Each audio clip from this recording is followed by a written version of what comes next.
more bad government in Nigeria. Like that was the only media that have been consistent speaking against the bad government and for the purpose for reformers. Niger what yo?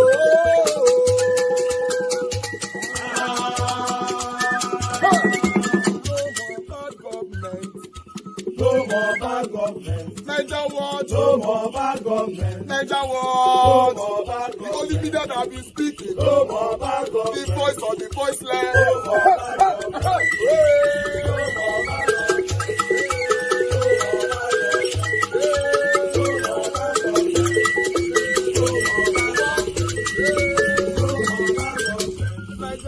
No more bad government. For the poor, no more bad government. Niger what? No more bad government. Niger what media?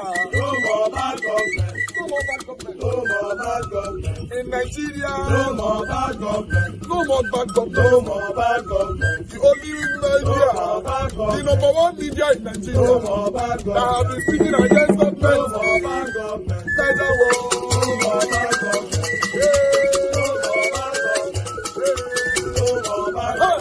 Niger what you? The voice of the voiceless. The voice of the voiceless.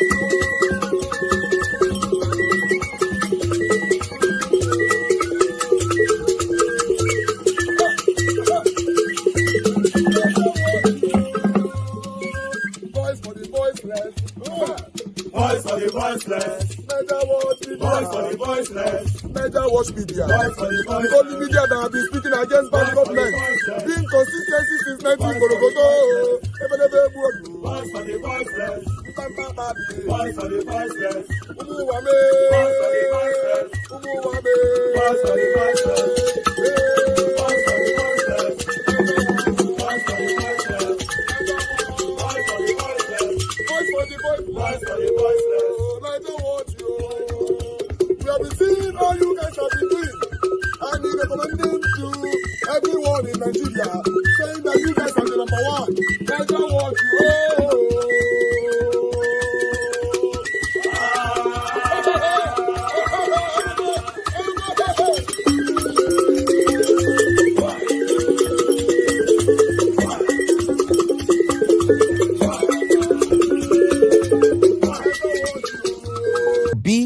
Have won the election. Sorry, I'm asking you 3 questions.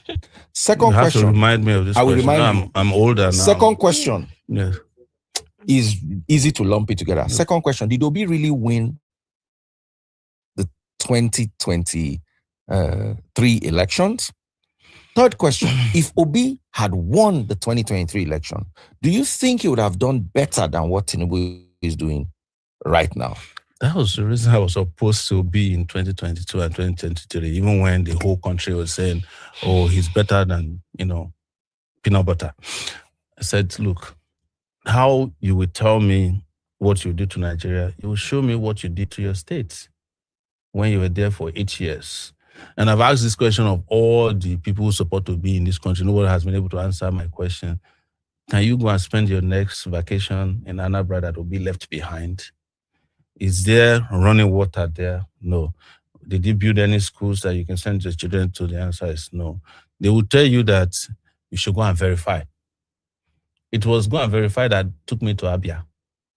I've verified now. You all are upset. Because I am a person who is scientific in nature. Most people, and I keep saying this, don't know Obi more than I do. I knew Obi as far back as 2007 when he was governor of Anambra State. I was in the US and we were doing reporting on him so that his mandate would not be stolen from him by Chris Uba, the Uba brothers who were Obasanjo's lackeys, the ones that arrested and detained Ngige.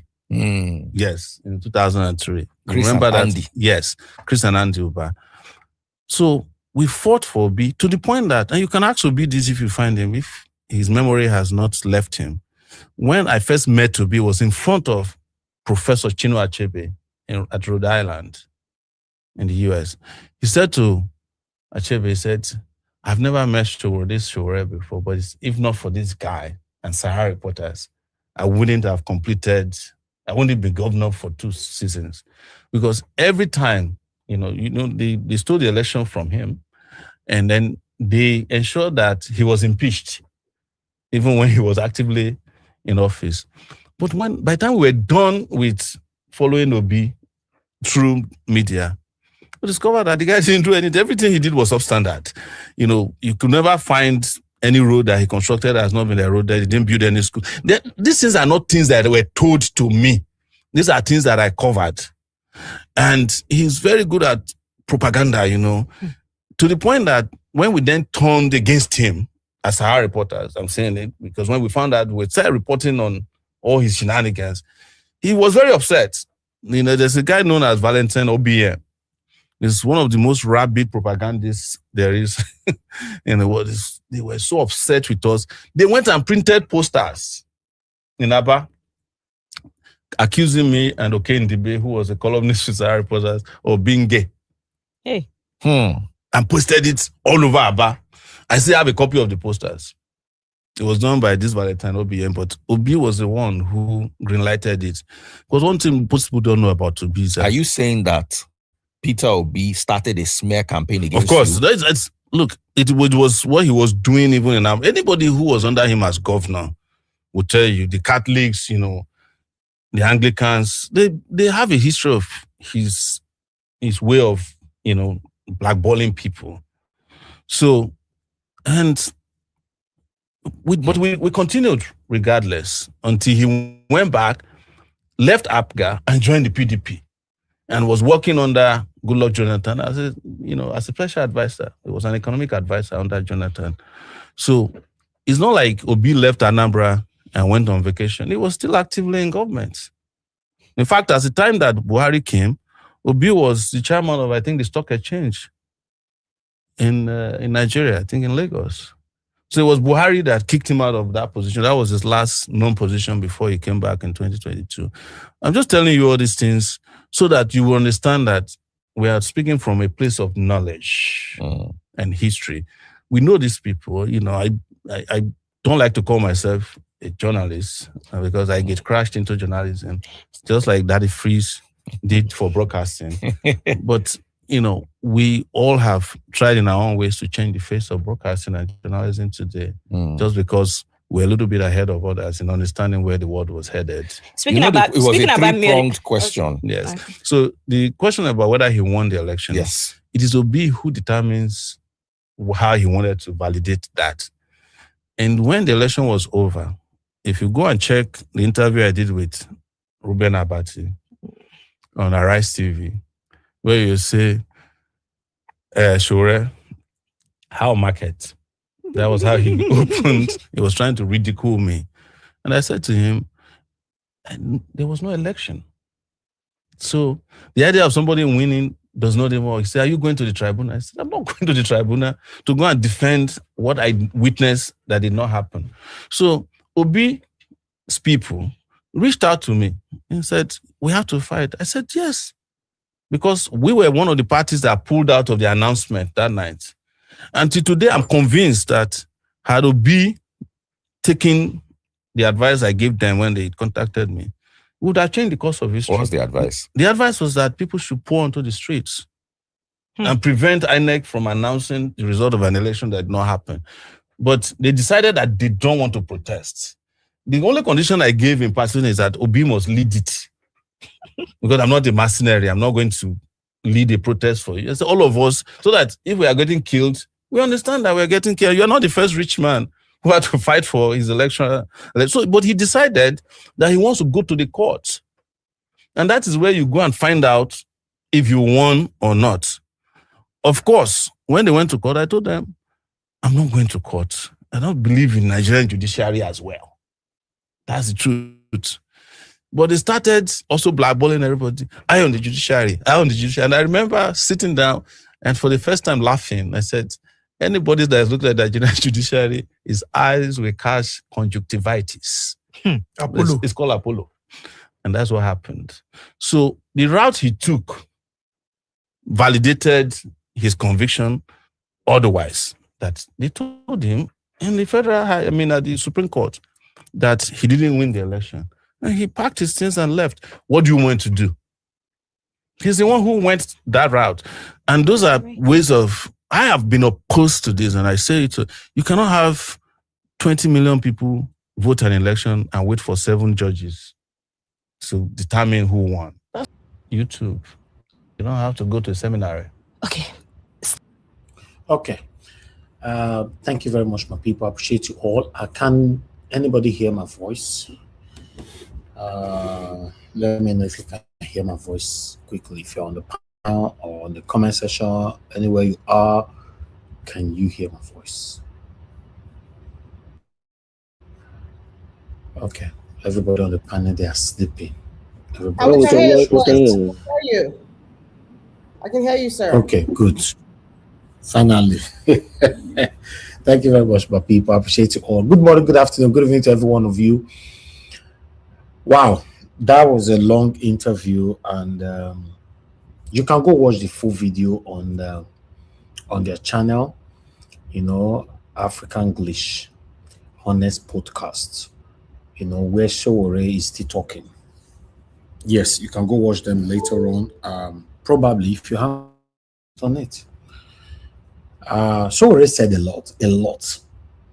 I understand that social media is going to set on fire from tonight. He said a lot. Although I'm not going to say anything. It's actually on fire.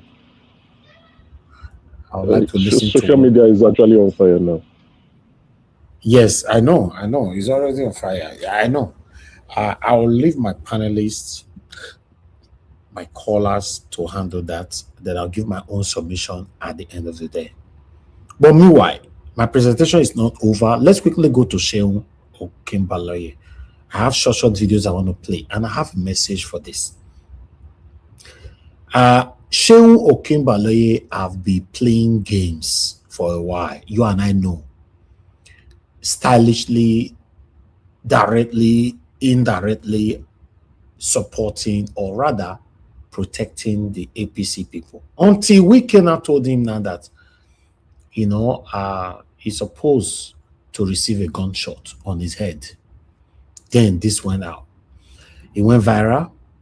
They are calling Wike to apologize for that statement and all that, and blah, blah, blah, blah, blah, blah, blah. But let's take this one quickly. Seun Okinbaloye live for you in Abuja. I've seen the comments suggesting I could have been shot for doing my job on politics today, right here on China's television. I sincerely want to thank civil society organizations, our viewers, for your love and your comments and your solidarity, and both local and international organizations for your swift interventions and for lending your voices. Your support is deeply appreciated and reinforces our collective commitment to truth and accountability. The fact remains that our democracy is in danger if we allow one-way traffic in balloting. This is not a warning to the opposition or to the ruling party, but to all Nigerians who believe in the development of our nation. I acknowledge that China's television has taken steps to address this matter, and I note the ongoing reassurance from the Department of State Services, the DSS, regarding safety. I also received a call from the Honorable Minister who clarified that the intention was not as conveyed. While that is noted, it is important to emphasize that violent rhetoric or suggestive threats are never appropriate responses to dissent in a democratic society. At a time like this, particularly during an election season, clear and consistent assurances of safety are critical. We must not create an environment where such statements can be exploited by those with harmful intentions. Let me be clear, I'm not afraid, and I will never and not be intimidated. Journalism, grounded in ethics and global best practices, remains a duty to the public, not a concession to power. We may disagree, and as humans, we may err, but dissent must never descend into hostility or harm. I will continue to do what I love, asking the necessary questions, holding power to account, and working in the interest of Nigeria and its progress. If that commitment comes at a cost, so be it. Truth must endure. Thank you, everyone, for your love. Appreciate it. Two things emotional. In fact, I was surprised yesterday. Thoroughly surprised. When I was watching politics today, Seun, if there was any way to break the screen, I would have shot him. I'm coming murder. In 5 feet, we get to him. Let me tell you. Let me tell you. No, so what I'm saying. But the point I'm saying is how you can take yourself, the interviewer, saying that we cannot allow only one party to do. Look, I said, what is this? I'm coming. You are an interviewer. You are not telling them your own view that how can they be there and make it to allow one party in this country. We will not. I was just taken aback. I know the point I'm trying to make. There's nothing wrong.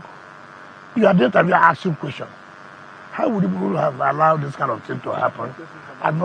Now you are not the one coming out in a national television making that kind of thing, which means you've already taken a position, which is not right. That's the point I'm trying to make. So I'm not saying I should be going to give. No, what I'm trying to say, the anger that how could an interviewer, the anchor person, be making such a statement?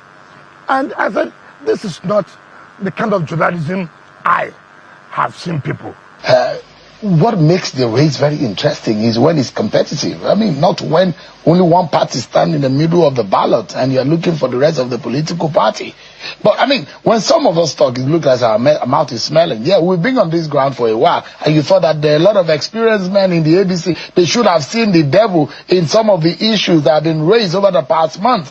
But we get one of them talking tonight about the state of the ADC. Particularly, it looks like one of the only hopes of opposition going into 2027. If this hope is dashed, we are doomed, democratically speaking. When I was watching politics today, Seun, if there was any way to break the screen, I would have shot him. I'm coming murder. In 5 feet to him. Let me tell you. Let me tell you. No, so what I'm saying. But the point I'm saying is how you can take yourself, the interviewer, saying that we cannot allow this only one party to do. Look, I said, what is this? I'm coming. You are an interviewer. You are not telling them your own view that how can they be there and make it to allow one party in this country. We will not. I was just taken aback. I know the point I'm trying to make. There's nothing wrong. You are the interviewer asking questions. How would people have allowed this kind of thing to happen? Now you are not the one coming out in a national television making that kind of thing, which means you've already taken a position, which is not right. That's the point I'm trying to make. So I'm not saying I should be going to give. No, what I'm trying to say, the anger that how could an interviewer, the anchor person, be making such a statement? And I said, this is not the kind of journalism I watch other stations. This morning, 7 hours later, the NUG is here to issue a strong statement asking Nyesom Wike to apologize for that statement. This nonsense, he said. The Broadcasting Organization of Nigeria, the NBC, several other pressure groups, associations, organizations that are supposed to be, nobody speaking. And you think this is just an idiomatic expression would have shot him. That's rage. Somebody talking about how angry he was because somebody dared to ask a question that was uncomfortable. And then you think it is only Nigeria where everybody in the APC has an idea of what your job should be. The same nonsense that is on Wike pages and say you are not being objective. Excuse me, are you being objective? All of you have an idea of how you should do their job. Yes, some Wike have an idea of how journalists should do their job, of how broadcasters, or how questions should be asked. But yes, some Wike doesn't have an idea of how politicians should be politicians and how they must meddle or interfere with the issues about judiciary, about national assembly. It is now on record, public record. The way Nyesom Wike has been accused of carrying judges around. Nyesom Wike takes judges on private trips to birthdays and events. Yes, some wicked built houses for judges.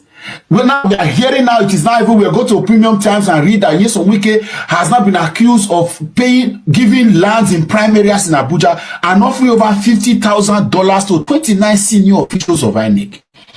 Yes, some wicked does have an idea of how to be a proper politician, but he has a full idea of how journalism should be. And I blame Shehu. The reason yes, some wicked can say he was angry because he has a relationship with Shehu. They know what they talk about, they know what they do. So he's disappointed that Shehu can decide to take a stand like that. He won't say that of a Friday you should. You already know that he is not your friend and he means well. I don't take this nonsense from Yeson Wike. As a practicing media person myself, who has years both in education and in practice, there is no rule, there's no hard and fact rule that determines how journalism or media should be practiced. You are liberty for expression. Even if there are ethics that governs it, asking questions, whatever you are able to, it is tough questions that bring tough answers. There's a principle that means that I can put a question to you in a very uncomfortable to see how well you react. And then somebody said, of course, are we not really seeing a one party? Has it been this bad? Even military government, we're not this authoritarian, we're not this tyrannical, we're not this totally, we're not this absolutely powerful and not allowing leverage or opportunity for people to decide outcomes and executions. Yet you say you want to shoot somebody because, and this is how a lot of people have gone. I can tell you. You have many activists, many influencers, many persons that are there, they have not gone missing. Not be today. So people are so wicked are the ones shooting people. And we say Okinbaloye has not, because I don't know what you are getting. I've always said it here. I like Shehu, but I cannot lie. I tell you, there have been many instances and where I can tell that Shehu has allowed himself to become a tool in some of these guys. There have been instances where something happened by 3 p.m. By 4 p.m. Shehu is announcing that Yeson Wike is going to be on the politics today. Who was supposed to be there by then? As someone that has been invited to programs here and there, I can tell you the least you can ever get to prepare for an event will be 48 hours. And when an emergency comes up, you can also, maybe something, it's not even a national emergency, something that refers to, actually in the Fubara crisis and all of that, even the Abuja issues, the next you see that Yeson Wike has now become, what happened to the person there? That's where you have put yourself now that he can literally shoot you on TV. As if, I say, which CNN do you watch? When people can tell world leaders, presidents, and tell them that you are not doing anything, that your country is sinking. It is for you to be able to now say no with all of the indices and facts or stats you have. If we shoot him because he dared to have a different opinion as against what you know him for, I will obey you are. This is the kind of people you guys worship and call your leaders. Yes. You can shoot somebody and then you are coming to you have shot people before now. You are a killer. You have shot people before. And that's why you can shoot a national face on national TV. You can dare even say that. The APC is not telling you that. This system is so broken. It's so broken. A lot of nonsense that happen in Nigeria doesn't even happen in war-torn zones. Cannot happen in villages and animal kingdom. You see this in Canada, you see this in Australia, you say this, and then you have not resigned by now. Revolution will start in the country. Exactly. Where you are. Thank you, my lovely brother, Mr. Common Sense. You said it all. In fact, what I wanted to say, my brother don't let me talk him. You don't talk and finish. But I will still add this to it. That's the end of my presentation anyway. We're going to start talking now. But let me quickly say this, my people. You know, on this platform, I always say, when you romance with Satanism, it will definitely come to haunt you someday. That's how it works. That's how it works. Wicked can't talk to me like that. For example, he can't dare talk to me like that. But he can talk to Shehu like that. He can't talk to Rufai like that. Right? But he can talk to Shehu. Even though you and I don't have evidence that Shehu working for these people, but we are called Shehu out so many times, several times on this platform that Shehu question is supposed to ask, you're not asking. This is somebody that studied journalism. A normal Nigerian will be correcting him. I said, no, Sheun, this is not the right way to ask a question.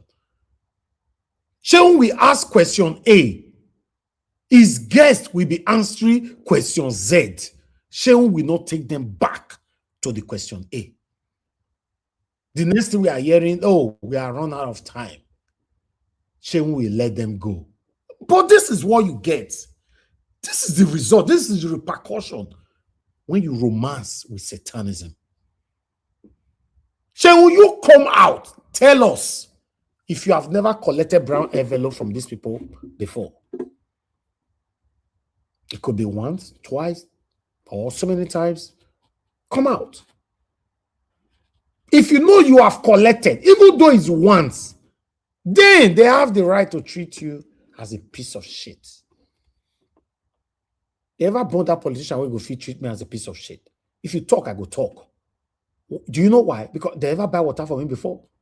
Even the top politicians, top 2 major Edo State governorship candidate just passed election.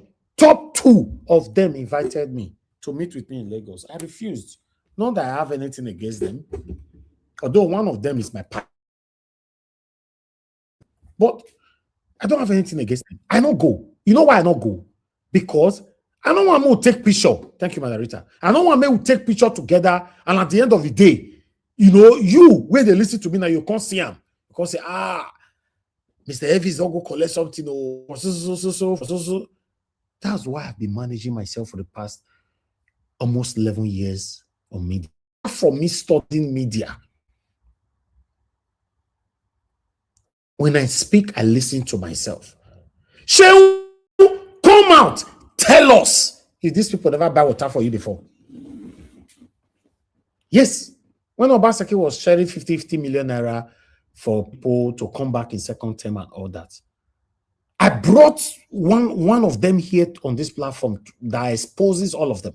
When I still remember, I brought them here that exposes all of them that Obaseki give you money, he give me money. Why are you people trying to take percentage from the one Obaseki gave to me? Then quarter enter the account. But I refuse to be part of this Satanism.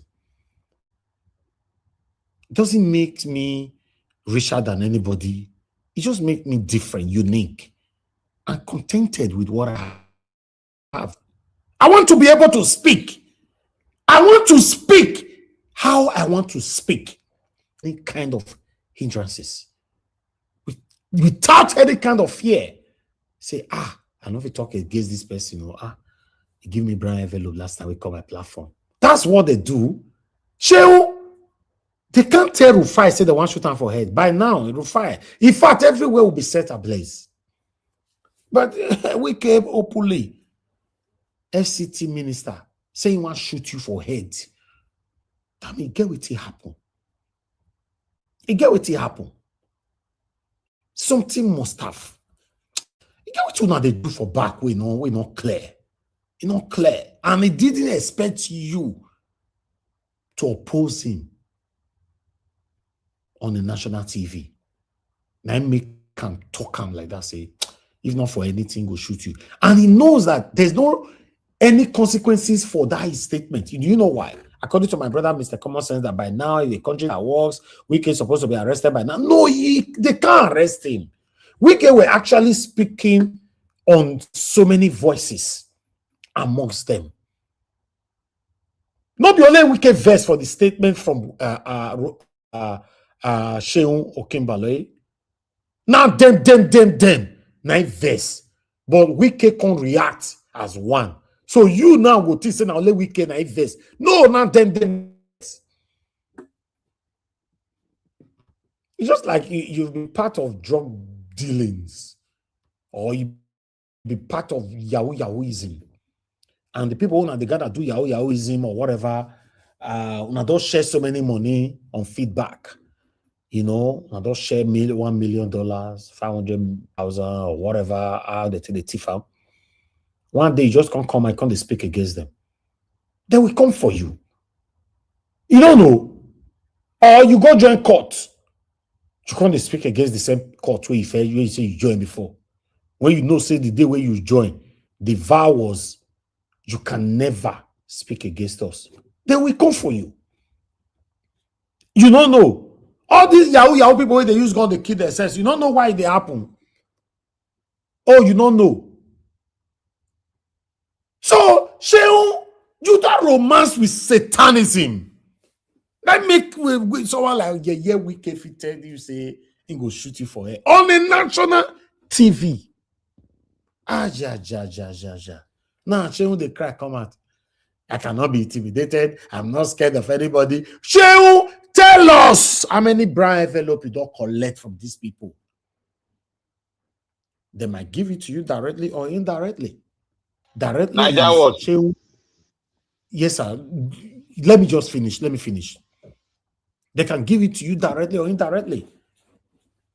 They can give it directly means you understand, you agreed on what they want. That's directly. Indirectly means as I showcase my Niger Watch account every day. You see, I put that for screen right now. Somebody will go pay 100 million for his side. Now that one they call indirectly. You go, you enter, whoa. Then me go talk for you, say, somebody pay 100 million inside my account. Who do them? I bet let us know. You know, let us know. Okay, I could take them. Obviously, I'll take them. Because you enter my account. I don't know who put them until a report comes say, no mistake, no problem. But I'll take them. But what about somebody come reach out to me privately? Because say, Nigeria was far now. You see that 100 million. You are a very nice person. These are the stats. Because they receive all the time. They receive this kind of compliment all the time from them. You are a very good guy.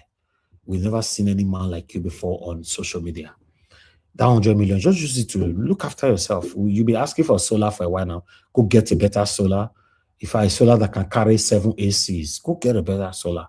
You know, you go say, oh, yes. Then you go come end up by saying, what we just want is, we want you to find a way to stop your panelists from attacking APC. If you can do that for us, we have ×4 of what you just got right now, or ×2. If you hear that one, you say, 100 million they my account already. And they say if I feel stop someone like Black Panther or give us a Monday or Madarita, maybe they not talk again for a year.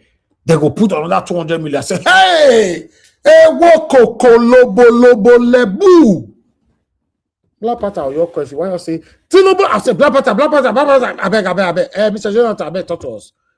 Mr. Jonathan, I want to say Tinubu is the problem with. I say, Mr. Jonathan, I beg. You have been muted. Madarita, I beg, talk to us. Madarita will say, I told you people that Tinubu can never. I'll say, Madarita, I beg. Hold on. Mr. Emeka, go ahead. Maybe Mr. Emeka will come talk in a way we go balance her because he first support the APC people before.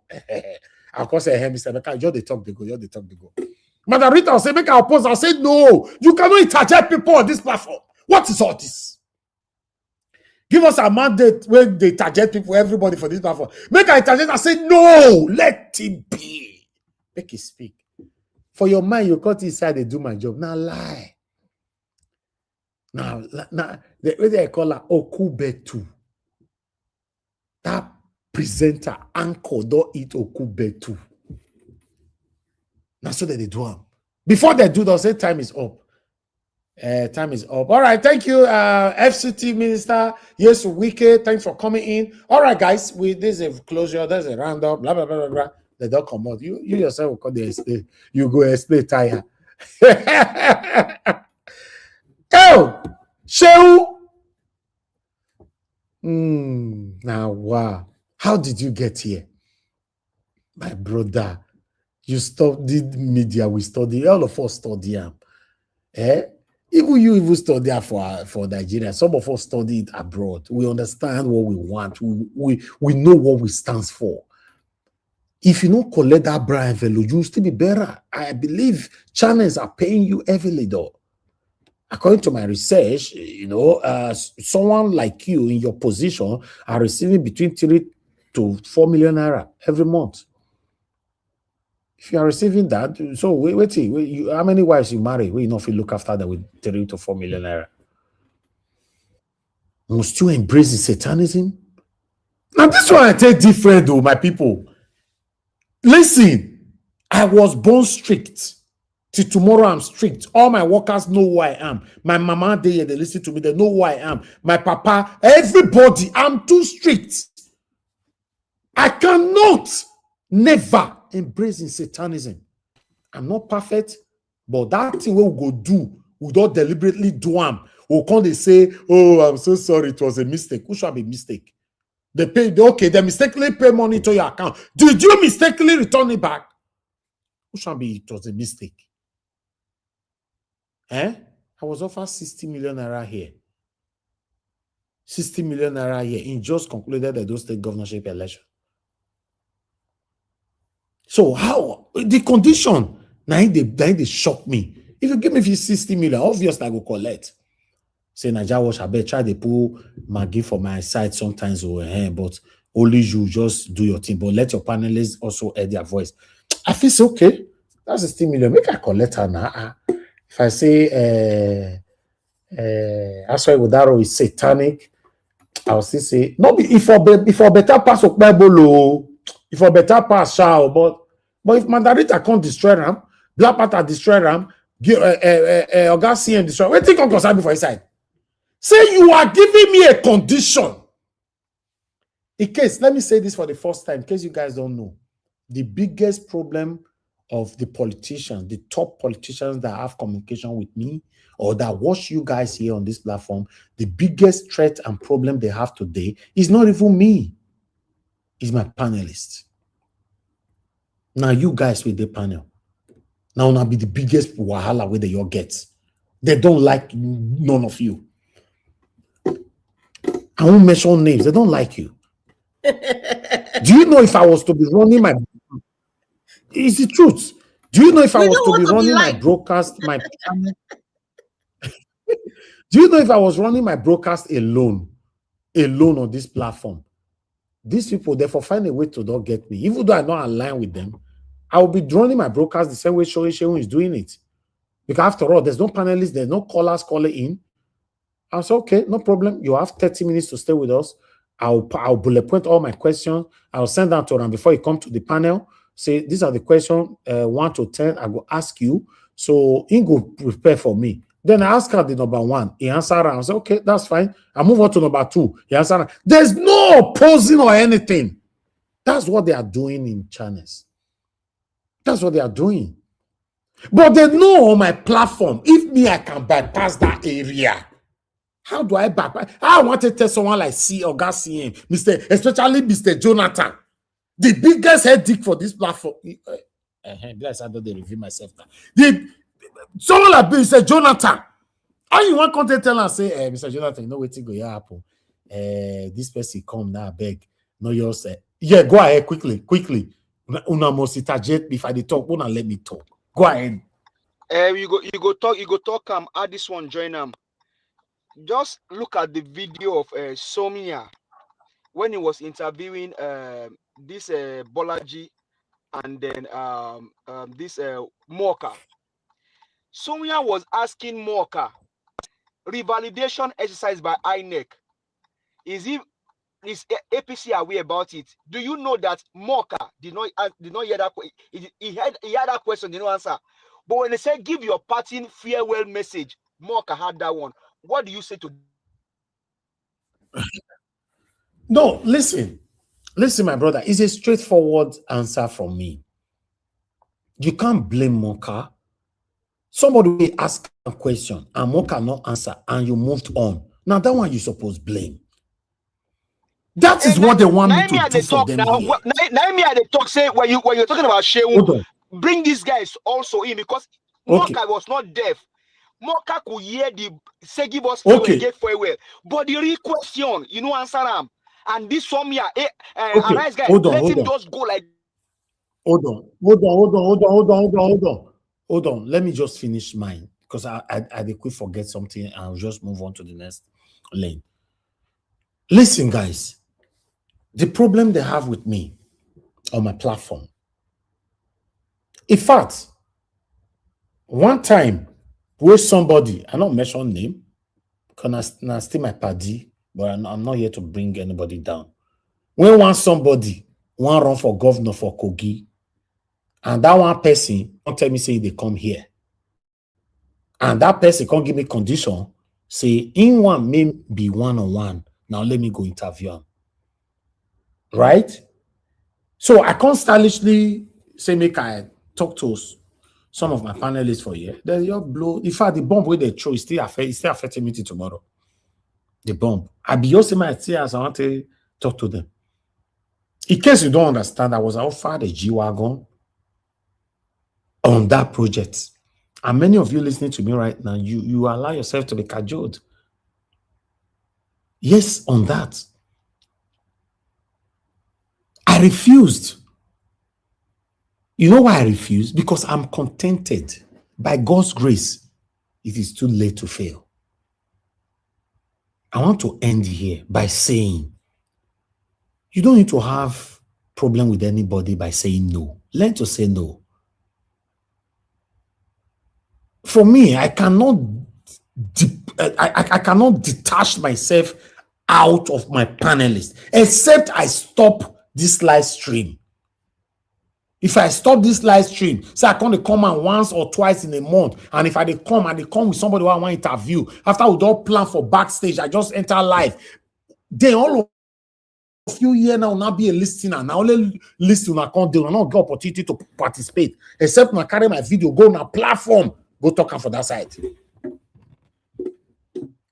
But how many people get mind to do things like this? In price of human lives. Because if you accept money from satanic politicians and people die in the process, then you have blood in your hands.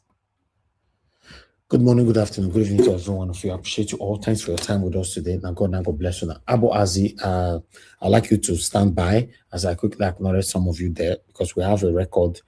I think it's just one record though. Thank you very much, my mother of all mommy diaspora. Good evening to you, mommy. Thank you for all that you do. I appreciate you always for your consistency. Abu Azi, my brother, I appreciate you. Please acknowledge yourself. Good evening to you. Thanks for all that you do. God bless you. Thank you, Mother Peggy Modi, Madam Eugenia, Michael Ganamaro, Mr. Johnson, Emmanuel Adewale, Clement, Mother Patricia, Tabojumi, and many, many, many more. Victor Oshomha. I don't know if I got that right. Thank you very much. Divine Cross. Thank you very much. I appreciate you all. Prince, I can see you. God bless you all, my people. Thanks for your time with us. Please help us to press on the like, help us to share. Olowa to see my brother. You're already on the panel anyway. Thank you, Madam Emmy. Thank you, Mike Akambari, my brother. Thank you, Ikeshuku, my brother, my lovely brother, Ikeshuku. Where you day since? I don't miss you. Thank you very much, every one of you right there. Now, God bless you now. I think we should move on right now. Okay, yes, thank you, my lovely brother Abu Azi. Let's just take this one out of the way quickly. We got a support today from our Papa. Now our Papa, where they call into this show, where they always pray for me, our elderly Papa, Mr. Ewu, sent 69,250 naira. Ewu is IWU. In case you want to spell it, IWU. Mr. Ewu, Iwu, not Ewu, Iwu. Okay, Iwu, okay, no verse. We are still learning. Mr. Iwu, so sends 69,250 naira. Please acknowledge that. That's all we got. Guys, please do your part today. Can we close this donation, in the next 2 days, please? I'm not really comfortable with this anymore. It's disrupting the media, it's disrupting the broadcast, it's disrupting so many things. Please, let's get it out of the way.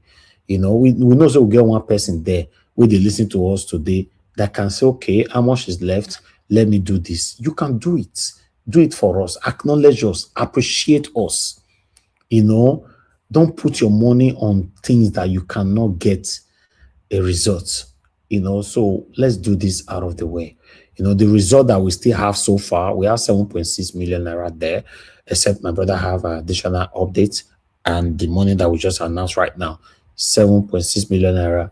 If we can do a closure on this in the next have 48 hours. I really, really do appreciate this. And God, will bless all my people. I'd like us to start talking. For those of you that want to call in, this is the best time for you to call in case you want to call in. If not, I'm just going to start with the first person, which is King Emeka. King Emeka, get close to your mic as I'm waiting for someone to call in case nobody's there. I'm not receiving any call.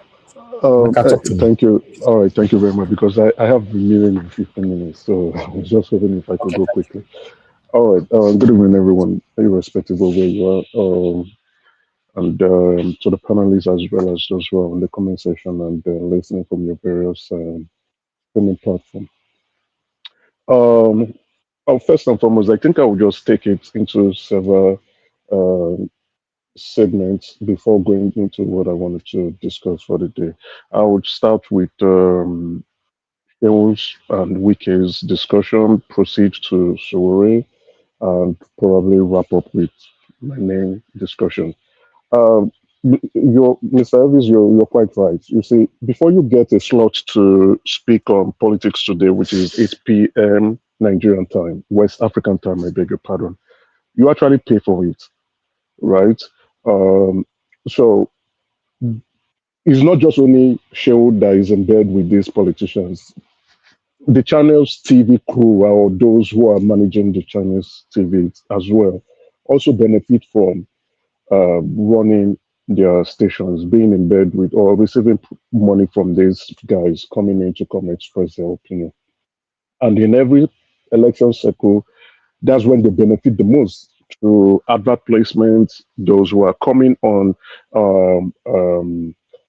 slot time that are highly demanded to come campaign or express their opinion or give suggestions or just talk to Nigerians on this highly demanded slot time.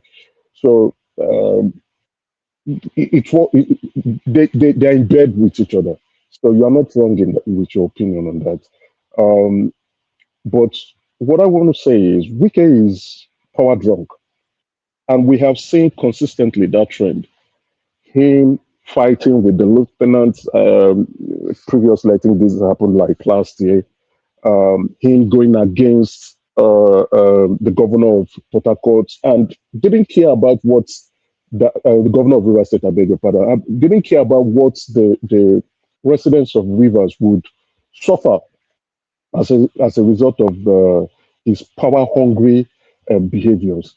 And now saying openly in public that if he could find a way to gain access into his television, he would have shot a journalist. Journalists around the world are supposed to express their own opinion. There's nothing wrong with it. So what Wike is trying to say is that people like Shehu who anchor shows are not they are supposed to be neutral. Yeah, they might be neutral, but it still doesn't mean they don't have an opinion. And what Shehu was trying to explain to Nigeria is that we cannot have a democracy, a functional democracy, if it's one-sided. We should have opposition. Opposition should be allowed to thrive. Opposition should be allowed to express themselves. Opposition should be allowed to also campaign and participate in every election cycle in the country. Now, in Canada here and also in the UK, the government pays the opposition to exist. They pay them money, they have a budget because they want a neutral situation or a neutral state whereby oppositions are allowed to thrive and also be in the opposition. We should not have a situation in Nigeria where it's just only one-sided alone. So Shehu is not wrong with his opinion. And then Wike again, it is getting out of hand. His behavior and power toxicity is getting out of hand, and it should be checkmate. I just don't understand why Tinubu continues to ignore this man, continues to stay silent on him. Maybe because of the influence he holds. It's not okay, and it's not healthy for our democracy. If there was a documentary I recently just watched where in the United States, intelligence agencies and black PSYOP guys decided to go behind and kill a journalist. I think it happened in 1990. Was it 1992, 93, or in the 80s? The entire journalist stood up. They went haywire. And they were furious, demanding for an investigation. But in Nigeria, we have Wike. When Wike said that, listen to the attitude, body language, and communication of the journalists around him. Then there was a Channels TV representative sitting down on that seat. They were all laughing. They could not challenge him. They could not tell him, Your Excellency, sir, what you are saying is wrong, and it is a threat to journalism in Nigeria. None of them could say that. They were all laughing, and he decided to correct himself. That is the journalism we have in Nigeria today. Journalism that sleeps with politicians. And how do we thrive in the country? I'll leave my opinion there. To Sowore, first, before I say Sowore, I will ask you a question, Mr. Elvis, if I will indulge you to answer. Now, Okay. Sowore said certain things about P2B. My question to you is Sowore right? Before you answer, I will say Sowore knows these people because why? They give him tips, news, information, and how to even blackmail some of them. He knows them very well. He knows them from Alex Uti, P2B, Atiku, Soludo, all of them. He knows them. They use Sahara reporters to blackmail other politicians. I saw Sowore with Amechi. That was when Amechi was in bed with when they were forming the APC. He knows them. So what would you say about his opinion on P2B?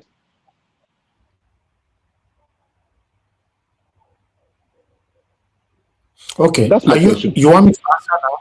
Yeah, answer, and I will move on. Okay. When you said if Sowore was right, obviously Sowore, he might be right on the other politicians. But when it comes to Peter Obi, there was a time they asked him when he was talking before I end that particular video. He started mentioning their names again. He got to Peter Obi, then he now said everybody already know the story of Peter Obi. So what is the story of Peter Obi? Everybody already know the story of Peter Obi.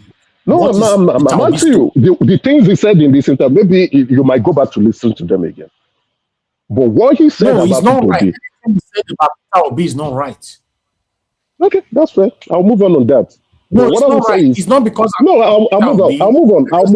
I'll move on. I'll pivot because we've been debating on this for so long. There's no single proof. Yeah, so for all that, it's not about the proof. You see, I started by saying that Sowore, as the publisher of, I don't like Sowore. It doesn't matter. Hold on. I will tell you the reason why I don't like. No, I'll tell you. Let me explain the reason why I don't like Sowore. Because why I don't like Sowore is funded by people, by the U.S. intelligence cuttout organization. It's being funded by them. And many independent journalists in Nigeria are being funded by those people too. Those same groups. But when someone said everybody already know Obi's story, you tell me. I don't want to go. I don't want. The reason why I don't want to go in depth into this, I don't want my conversation to, because I'm the first speaker. I don't want it to be centered about me. That's why I asked you the question, right? So that's the reason why I don't like Sowore. But Sowore has been, I respect Sowore in terms of his consistency. And what he said about not being in bed with politicians because he wants it, he said, I would rather not be the president of Nigeria if I would go and be in collusion with these same people who spoiled Nigeria. Because every politician in ADC called their name, played a significant role, not insignificant role, a significant and material role in bringing the state in Nigeria, the current state in Nigeria. They played a significant and material role there. All of them. So when I look at it and I say, the ADC, what is new about the ADC? These are people who left the APC. These are disgruntled politicians and losers who failed, who left the APC to go form a political party. What are they coming to change Nigeria for? Atiku was vice president. We knew his antecedent. We knew even his boss, the president, wrote a book about him. Are we going to close our eyes and say Atiku has repented? No. Is it Arek Ben Shola? Is it El Rufai? Who there is a saint? Let's be honest. If we truly want Nigeria to work, we need to be honest with ourselves. But it appears many of us are hypocrites and we are not honest. And I will stop here. Until we are honest, we can look ourselves into the mirror and say that Nigeria is not moving forward, and the same circles of politicians who have been keeping Nigeria in the darkness and in bad states are still recycling themselves and repositioning themselves and telling us lies and claiming to be born again ourselves, which is not true, because they all played a significant and material role to keep Nigeria in this state. They are all hungry for powers. Until we agree, then we will appreciate the fact that we must take power over from these people and kick all of them out. Let me go to what I want to say. The Iran and US war is a significant and pivotal change economically, politically, and in all ramifications. The world is about to enter into a new phase of economic reset. My fears and concern is, how is Nigeria repositioning itself in this new reset that is about to happen? Whether we like it or not, whether we want it or not, and those behind the power plays pushing this war to continue, understand something is happening. If you are a student of history and you've gone to study each major wars in every facet of history, you will understand that each war, major wars, come with a reset, a new concept, a new re-engineering. And the first recession Nigeria actually went into was as a result of the Gulf War, Iraq and Iran, which resulted to a recession from the 70s to the 80s. That was when we entered into the war, and IMF came with the structural adjustment program loan that Buhari refused, and there was a coup, and IBB took it. Since then, we have never been the same again. Now, we have a president who is currently taking loans in a situation where we can actually try to benefit, re-strategize, restructure ourselves to gain the opportunity to become a major oil production household. I'm currently reading our budget. They just sent a bill, our appropriation bill for 2026, which will be passed. You know how our Senate president will do now. They don't need to look at the bill anymore. They just, hey, everybody pass. They pass it into law. The difference between the appropriation bill of 2026 and 2025 is 9 trillion deficit. 9 trillion deficit. How are we funding it? Our current, the proposed revenue is 33 trillion. Now, oil prices, because this war is going to prolong, whatever we are saying, they are just playing games. The war is going to go on. How do we reposition ourselves? In the GCCs, the Gulf countries, if the Strait of Hormuz is being blocked, or as US is attacking Iran, and Iran is attacking all those countries, oil cannot flow out of that place. Where do you think oil would be coming out from? From Russia? The United States produce what they produce, they consume almost immediately. Russia, even China produces a little bit. China, because of their excessive manufacturing, and they need a lot of dependency in oil. So Nigeria, which is the highest producing country in Africa, must consider its position in OPEC and see how to seize this opportunity that presents itself to begin to produce more oil so that we are talking of external reserve, we can increase our external reserve. Then again, the Russia and Ukraine oil that is causing a problem in agricultural produce. This is where we must look at food security for Nigeria and reposition ourselves as a power economic household in Africa. Thank you very much. Okay, my brother, Mr. Emeka, thank you very much for coming in today to put your voice to this. God bless you. I appreciate you. Okay, I would like us to move on, but Mr. Joseph Oji was calling in. Black Panther, will come to you next. After Mr. Joseph Oji, I'm going to quickly call him back. I think he was calling because of Emeka, I don't know, but I don't want to stop Emeka at that time. Thank you, sir. Good evening to you. Please talk to us. Thank you, sir. Yes, sir. Yeah, I just want to, because of what Sowore said, that part that Emeka was hammering on. You can't fault him. You cannot fault Sowore. Sowore, most of the thing he said is true. But on Mr. Peter Obi, it's also true. But it's just that the way Sowore goes about it, you know, it's like someone who's got a vendetta. Sorry, I didn't even greet you. Start talking. It's okay, sir. Mr. Elvis, I thank you for everything. I thank everybody on the panel and everybody. So it's just, you can't fault Sowore. Whatever he's saying, he's totally right. But it's just, Nigerian politics is so unfortunate that for you to, you know, you can see the situation what Mr. Peter Obi is going through now. Yes, Mr. Peter Obi, the only thing I will fault him about what he did in Anambra was that because of his frugalness, he doesn't like this idea of being, the frugalness was to the extreme. And then he ended up carrying out projects. He becomes like, he's not a top-notch project. You know, where he's trying to save money. He's so frugal. He's like somebody who is trying to save money. You know, like you have an husband, a woman who has an husband who wants to escort her to the market to go and be pricing stuff.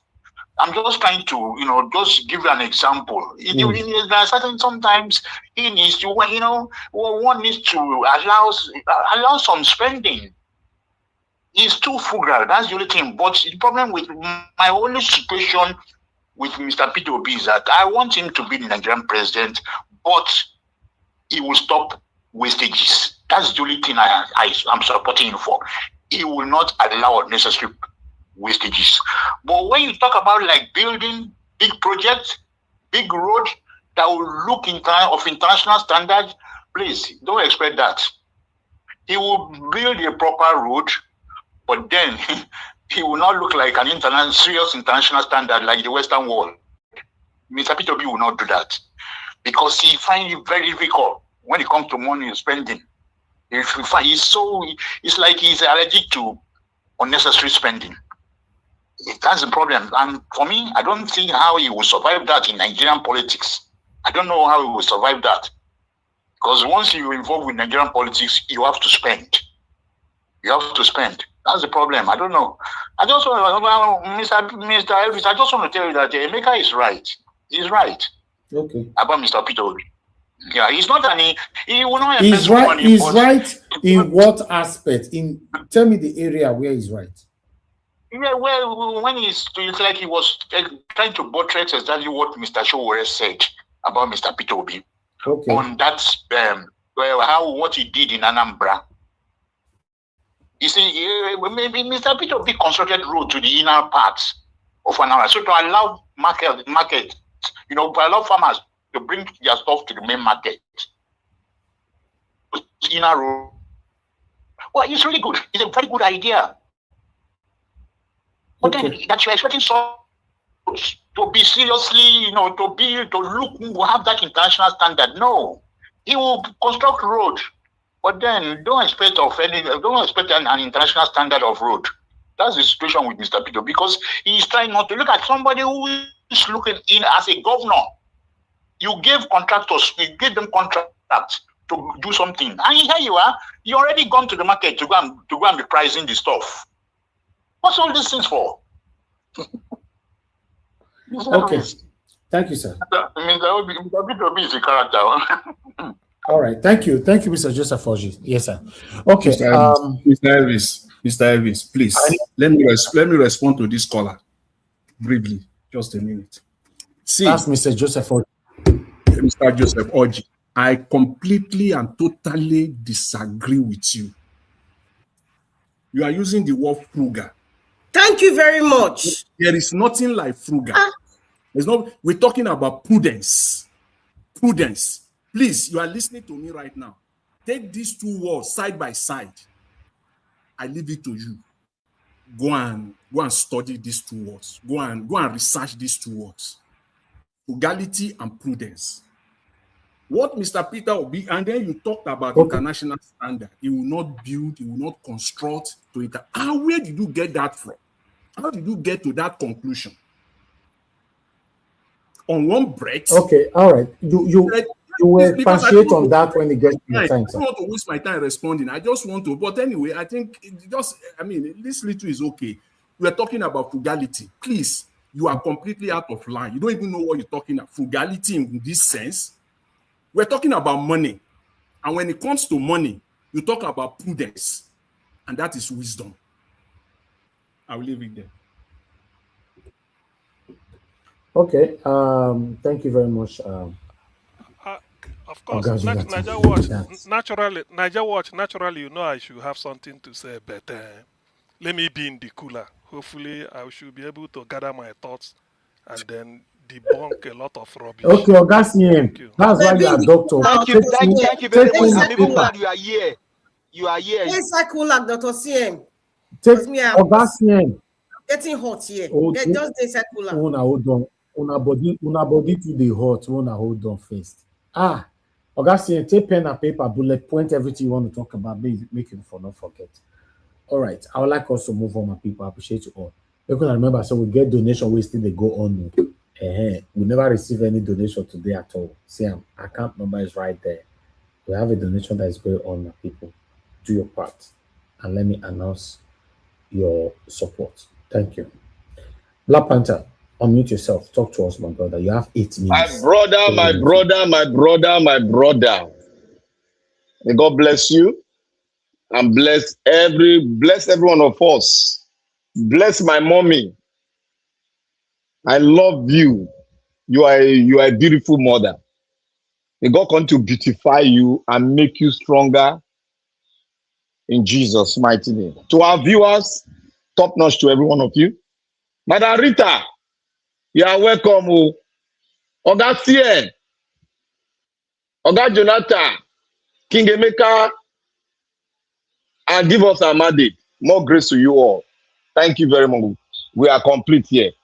It's exciting being among you people, and there's joy, that flows in the realm when we all converge together. I want to start by saying, what kind of leaders do we really want? And what yardstick do we use? Do we use in selecting a good leader? I think if we get those two together and you'll be able to explain it to us all here, we'll be able to know your mindset and look if you can, if that which you have placed as a standard will be able to take us out of this quagmire we are in. Because I still believe most of us still buy the idea of this corrupt entity, still buy the idea of this kind of people that you will leave people to use the money of the people and don't even call them back to account for the money they've used, which is not theirs, it belongs to every one of us. I think we have not been able to phantom ourselves out of that quagmire that we are into. And most of us we have not really fused ourselves with the society we found ourselves in the diaspora. How did they build their economy? Were they prudent? Were they really conservative at the beginning? Were they following the rules? Do they have standard of approach towards everything they are doing? Do they have a standard, the kind of leaders they want? Are they politically educated? Now, our uncle called. Everything that he said lies on what. The only thing I grabbed from everything that he said, where I said I know that, yes, he contradicts himself. He wants Peter Obi, but he does not want Peter Obi to give out contracts and follow up the contract he's giving out. He does not want it. He will argue it, but he does not want it. Is it not prudent enough? Is he not disciplined enough? Is he corrupt? You see, sometimes we should ask ourselves a question. This question is always coming. We have not asked ourselves, what kind of leader do we want? Is it found in Peter Obi? Is it found in Sowore? Who is the kind of leader should we start with in this kind of rotten, chaotic situation we are in now? Now, the Western world always do this. Whenever they are trying to investigate a politician, what they do, they follow the money. When you follow the money, you will see the network. You will see everything, every picture about them, you will see it. That is why the Western world are very, very, very, very serious about the banking sector, about taxation. They are very, very serious with it. They are prudent with it. If you take one thing contrary to that dictate of how money should flow or how what your taxation is, as if you committed treason against the state. But do we see it like that in Nigeria? No. We don't see it like that because our mindset has been bugged. Our mindset has been intoxicated with things that we are yet to let loose. But we are still, some of us are still in the mud, in the established world. We have not really studied them to see how prudent they are. They follow the money, they give you money. You must account for the money. The person that has given the money must account for that money. They are not as prudent as we think they are. Please, Emeka, the US Secretary of Defense could not account for trillions of naira, trillions of dollars that went. No, I don't want us to continue to glorify the West when they are corrupt or more corrupt than us. We should stop glorifying them. Emeka, you know, I sat down to listen to you very carefully. Your graph was going up, but by the time it reaches Peter Obi, it drops down. But you have not really explained the kind of leadership that you want. Obi is the same as the politicians we have. Obi is the same. I'm not putting you on the knife edge.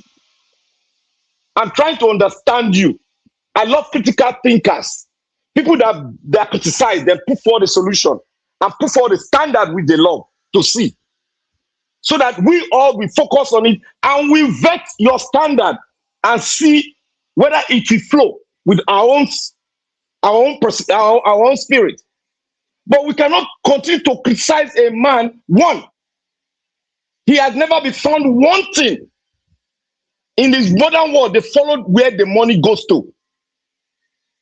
And money is one thing that most politicians, they don't know how to control themselves when they come in contact with money. But when you have a system that is in place, a system that will call them back to account for the money they've spent, then you have a good standard monitoring the kind of leadership you get. But in the Nigeria case, you don't have it. But this come a man that have decided in his mind to serve. And in something is perfect to serve without one iota of corruption. Tracing back, he got a Queen's Award from the King in England. No stain.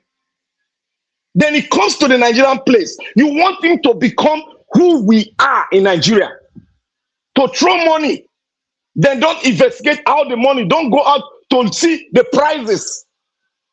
You want to get more than 10% when you give government gives you contract, you want to get 25%. The people's money, you and I, our money. That is one thing I don't understand about. We are not critically analyzing. Most of us are not critically analyzing this man called Peter Obi. He's not a saint. He might have done something you don't like, which is personal. But let's look at the service to the people. What he has done. Has he bettered the life of that people? As if, work on the core of the state. That is the economy, the people itself. Education, what is his performance? Urban rural development, what is his performance? I believe you all know He got an award for it by an international body. Where is your standard? So that we can use your standard to counter the international award that was given to him. So I don't know where this hatred comes from. If you bring something to me that Peter Obi is this and you show it to me, I'm ready to dig in and I'm ready to talk against him and ask him questions concerning that issue. But when the clarion call of the majority comes that this man was very prudent, this man was very conservative with the finances being given to him, and he made use of it judiciously and asked questions. And at the end of his tenure, this is his account. He's not a perfect man. Where he stopped, you continue to do more better than him. But what happened? The man he gave power to did worse below his foot. So how do you now vet a man that has performed, that has saved a lot of money, and the future of the state, he has really done well for them? I don't really know where I'm still finding it out to learn from him. But I want people to teach me where he has done wrong so that I will know and I'll fuse it on and vet him and see where he must have done mistake, whether it's a very vital mistake or it's just a mere something that we human can also do. So my brother, if you talk against Peter Obi, thank you, Nadia, just 1 minute. If you are just 1 minute plus, sorry. No, if you 1 minute, which will be 1 minute. Okay, 1 second. Sorry. I just want to say 10 seconds. Sorry. If you are talking, say 1 minute. Okay, 1 second. Sorry. If you are talking against Peter Obi, bring out where he has done wrong. Don't bring a petty thing. Please, I beg all of you. We need a standard of the kind of leadership we want. It's not corruption. It's not corrupt at all. Thank you. Thank you. Okay. God bless you. A lot of people are waiting. We have full panel. Thank you very much, my people. I appreciate you all. God bless you all. But wait, now they buy me coffee today. Somebody should click on the dollar sign. It's just right there. And the likes is not encouraging at all. But like I said, this like some of you are not cheating it now. Like it's not my business. Let me just go and listen. Mr. Evans, I just want to slightly in seconds to say that we should stop glorifying the West. Hold on, please. Okay. Please, you guys don't press on the like anymore. You want to hear what Madarita say, what Blapata is saying, what Mr. Emeka Ogasiem, Mr. Jonathan give us a mandate, what they are saying. You like it, right? But you pressing on the like means you want the video to be suggested to other Nigerians. Algorithm will do that. They don't suggest it to Pakistani. They suggest it to other Nigerians to listen to what they are saying about their country. And for that to happen is by pressing on the like. They like. I know they spend time for this like anymore. Maybe that makes some people do it. You just come in, you just sit down, get the way. That executive share where you take the sit down, so we'll go take her from you. Yes, we'll take it from you. At the end, you know, see share the sit down again. You just sit down, get the way. You know, they press like, you know, they watch us, they talk for you. I better press on that like, bro, before I verse. No, not make me verse this evening, my friend. Press it now. Thank you. All right, give us a mandate. You have the floor if you are there. Well, Mr. Evans, I beg your indulgence on this. Just a second, right? Please, just a second. I won't take 1 minute. Can you hear 1 minute. I won't take 1 minute. Okay. What I want to say is that we should stop glorifying the West. We should stop glorifying the West in terms of they are not any better than us. They are more corrupt than us. The Pentagon cannot even account for 63% of its $4 trillion in assets. The United States is currently close to $40 trillion in deficit. They're not better than us. They're more corrupt than us. Okay. Thank you. Okay. Thank you very much. I appreciate you. Give us a mandate. You have the floor. Talk to us. We can hear you. Very clear. Thank you very much. I do appreciate you. Thank you for the time. Thank you for everything that you put into this media. Thank you, my brother. All we can always say is that God Almighty will bless you. And like I said yesterday, even though Nigerians fail to pray for you, I even went as far as saying, even though mommy failed to pray for you, or maybe she forget to pray for you, your handiwork is already praying for you. Scripture said that he that knoweth to do good but doeth it not, to him is a sin. You know how to do good, and you went ahead and you always do the good. I mean, you showed us one yesterday, going to help those delivery drivers. That is good, because we know what the country is going through today, and you went out and do it. That on itself, that taking that action is a blessing. So the works of your hand will bless you, your mother bless you, and we also join our mouth to say, God bless you. And I think I like what Black Panther said yesterday. They said, if somebody say God bless you, it means, like a prominent pastor will say that means God will send the force in heaven and the force on the earth to join together and bless you. And that will be your lot in Jesus' name. And as I pray for you, I pray for myself and the other panelists, and then everybody listening to us. Thank you very much for all that you do. Always glad to come here and listen, and then also give our own our words to the building of a country. Mommy, that's right. Great. Thank you very much for all that you do. Happy Easter. We are saying the Easter season. Happy Easter to everybody. Panelists, I greet everyone. Thank you, my Thank you brother. very much for constantly, Thank you. yeah, constantly coming here to do this. We appreciate you all. Black Panther. Even though we live in the same city, I have not seen you one-on-one, but I just always appreciate you on matters when the real thing need to be said. Thank you very much. There is no way I would have said it better about Mr. Peter Gregory Obi. Thank you. Thank you.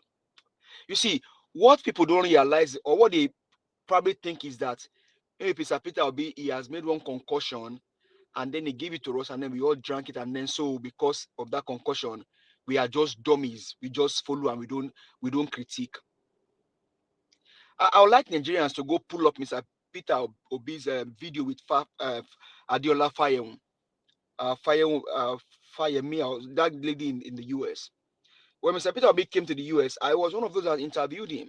I asked him what his plan was for when it comes to refinery, and he gave me answers.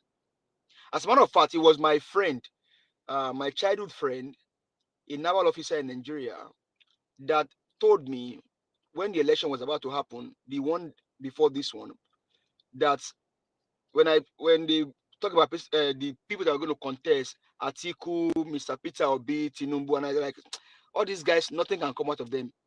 And my friend told me, said, see, among them all, the only person I need, just give me Mr. Peter Obi, and I'm good. And so I begin to dog and begin to look for his, okay, let me just follow this man and see what he's up to. And honestly, ever since then, I just love his person. Is he a saint? No. And he has not told that he's a saint. And he has told you he just wants to see Nigeria work. Now, it's very interesting that this issue come up today. I was in church yesterday and I was talking to somebody. Okay, they brought Peter Obi and Tinubu side by side, and you're still bent on saying that Tinubu is the one you support. And the only reason was you serve in Anambra. And so what's the offense of Mr. Peter Obi? He said Mr. Peter Obi only used coppers in secondary school.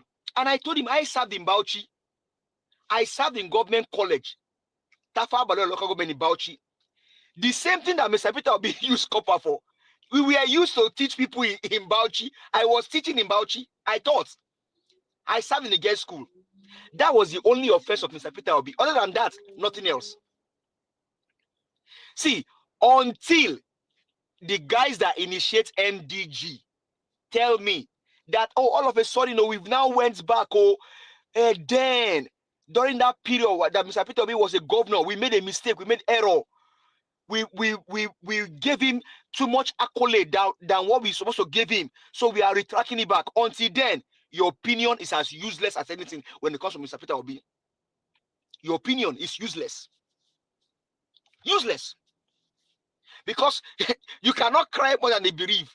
The guys in charge of MDG Gold said this guy, the only governor, the only person, not even federal government, not even the federal government of the country, did what this guy did with the MDG Gold. And you are here telling me through one man that said somebody told him that his entrepreneur worth these millions of dollars. He himself did not know what his enterprise was, according to the analyst in the house, Mr. Jonathan.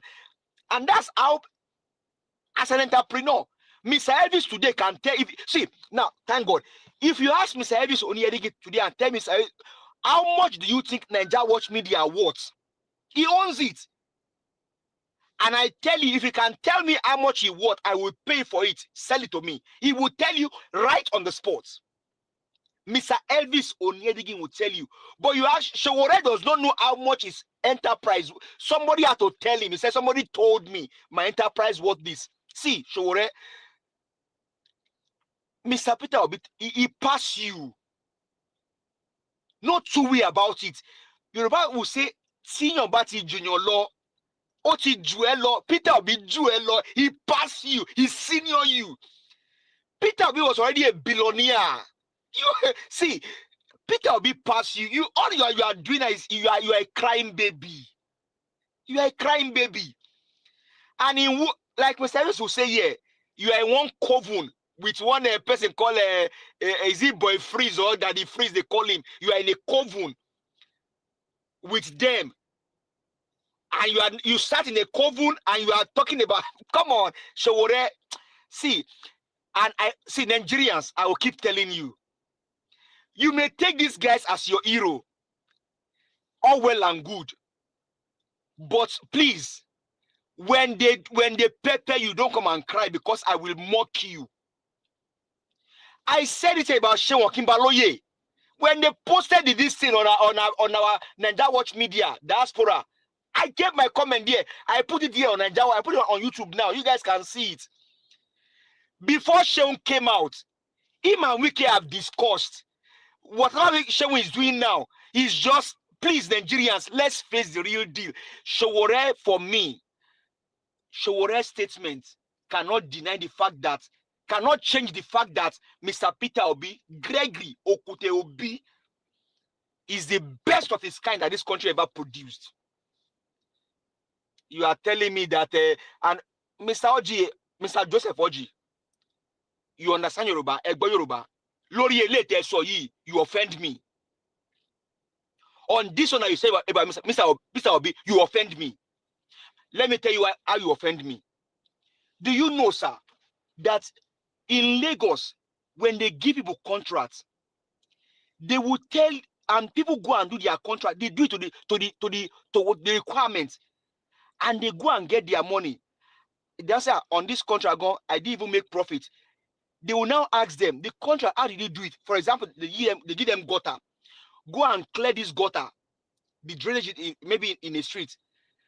They only expect them to only clear the surface, but this guy will go and do it well. It is the government that will be telling them, you don't need to have, you shouldn't have done all of that. Just do small thing, get your money and go. Now, this man gave contract. He will go to market and price the material. That is what you call accountability, check and balance. That's why you have Madam Due Process. Madam Due Process, checking that the contractors are doing their bidding. Now, you said going to the market is too much. So a contractor that you give a bridge to build a bridge will now use substandard material for the bridge, and the bridge will collapse and kill people. Then you'll be clapping for them. On what you said to them, Mr. Oji, you offend me, Eshemi, and you have to take it back. Although it's your opinion, and I won't challenge it. But to say that this man, because no. He has to go and check and balances, making sure that the contractor they do what they are supposed to do. Sowore's statement will not change the fact that Peter Obi, as it stands today, is the best of them all. See, they were even telling Sowore in the last election before this one, you got at 3 million votes. At 30,000, is it 30,000 votes? or 300,000 votes. But this past election, you get 14,000, less than what you got before. It does it not show that Sowore is just a crying baby? Mr. Sowore, please just go and sit down. You are wasting our time. We have business. Nigerians, we've got the business, and the business is to rescue our country. If you don't got no business, please just enter house, Mr. Sowore. We Nigerians, we got business to do, bro. If you can get one, go look for a good business. You're disturbing our peace. And stop this nonsense that you are doing. Stop it. Who is bankrolling? Sowore, who is bankrolling you? Who is bankrolling you? You cannot tell me that the monkey hand of APC is not sponsoring you. Yes. You are talking about Peter Obi. He passed you. He passed you. So Tinubu can work with the criminal. For him, is good. Now Nigerians will say, "Oh, Peter Obi, why are you doing this with this person? Why are you doing that with that person?" And tomorrow will say, until he collects with people, he cannot get there. This man will do what you want. You will still come back and criticize him. What do you want, Nigerians? I think our issue is the fact that we should stop listening to some people. Stop giving them people like Daddy Freeze or Boy Freeze. Stop giving him traffic. It doesn't worth your time. People like Sowore, stop giving him traffic. It doesn't worth your time. Please, let's face the real deal. We got business to do, and the business is to save the country. And so if you don't have anything good to say about the country or about Mr. Peter Obi, just keep quiet. All right. Keep quiet. Thank you. Okay, Kivos Amade, thank you, my brother. I appreciate you. Thanks for your submission and thanks for your prayers, your acknowledgement always. I appreciate you. Thank you very much for always celebrating me. I celebrate you too. God bless you, my brother. Okay, Mr. Joseph Oji, thank you very much, sir, for the super chat. I got it. And God will bless you. Why is it it's only Mr. Joseph Oji that is super chatting here? Now only him the comment section. The rest people, what can they do? If you like say you go reach time now, I'll start the call on out. I will call names. I'll say you have been commenting since 1978 till now. You've never super chatted this platform one day. If you like say I need to start it. My people, should I put out a poll for that? That we should start calling people out. Yes, because some people have been commenting here for the past 78 years. They have never one day click on the dollar sign right there. They just comment. So we should start calling people out. Maybe anything you comment will not be taking you serious. No matter how good is your comment, I will not acknowledge it. Like I said, even though I don't think you should do that. Yeah. Our Dream Nation, they ask for a link. Yes, sir. Okay. Who? Alabo, they ask for link. Who is asking for link? Alabo. Oh, okay. Okay, let me do that now. Okay, yes. I'm just saying, moderator, because sometimes, although it's jokingly, but still, we'll start to call everybody out. See, listen, this journey is about collective effort. It's a collective effort. When we allow ourselves to do it alone, while the rest think that, they are not part of it, you need to include them. If you fail to include them, then they will continue to do what they are doing. Because these same people that failed, that deliberately don't want to support you, they will speak when you embrace politicians tomorrow. Now, there you go, no say they get out. They will speak. So sometimes it's good to call them out.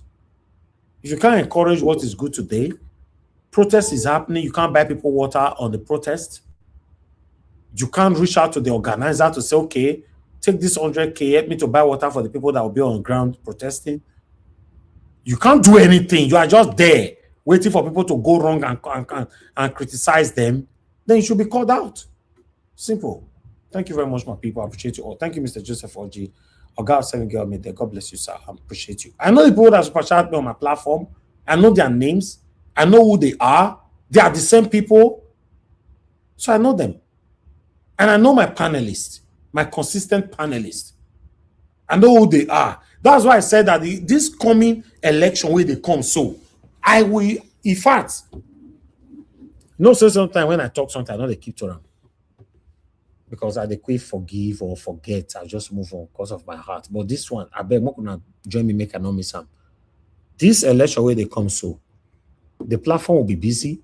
Everybody will be popping in and on, in and out.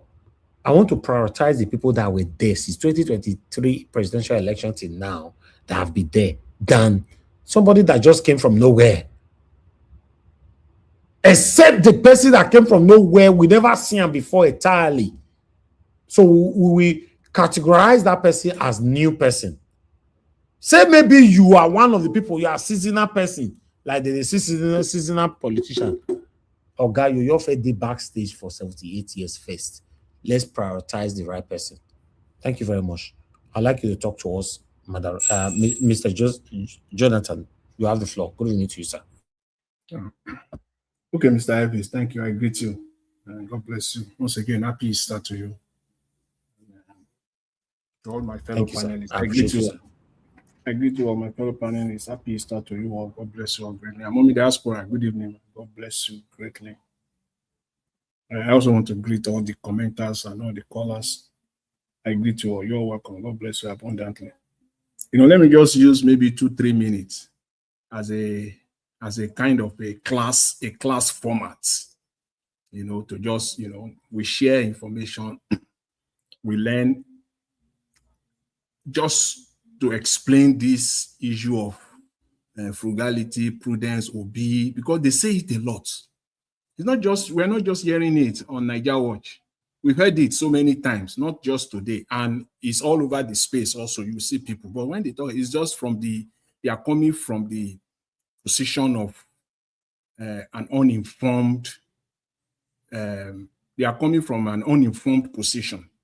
That's why they can say that. So I just keep quiet. But for the purpose of this discourse today, let me use this next 2 minutes just to say, you see, there's something that in corporate finance, we call it, you use an abnormal remedies to deal with abnormal outcomes. You have a situation, you are trying to get rid of it, you want to solve it, but there is a standard, the theoretical standard, what you learn in class, what you learn in school, all those stuff, those are the normal thing, and then you want to use it to solve it, which is the normal thing, which is the normal thing that is expected of you. And then you continue to do that, and you are getting the opposite outcome, an abnormal outcome. You are doing that. What is left for you? What is left for you is now to adopt an abnormal remedies to deal with that abnormal outcome. I don't want to go on I don't want to drag it beyond that. But I believe we all get what I'm trying to say. So you can bring that to this context and that's what lawyers do that also. Because in the space of corporate finance, you have lawyers all over the space there, So in this case, that is what Mr. Peter Obi, as someone who has been a banker, so I'm not surprised he brought it, because it is this one is at the highest level. It's not the teller level, the one that are doing deposit and withdrawal. No. I'm talking about you are there in the boardroom. You have 2 hours to put together $200 million. 2 hours. You need $200 million and you have 2 hours. And you want to sit on your theoretical, what you have learned in school.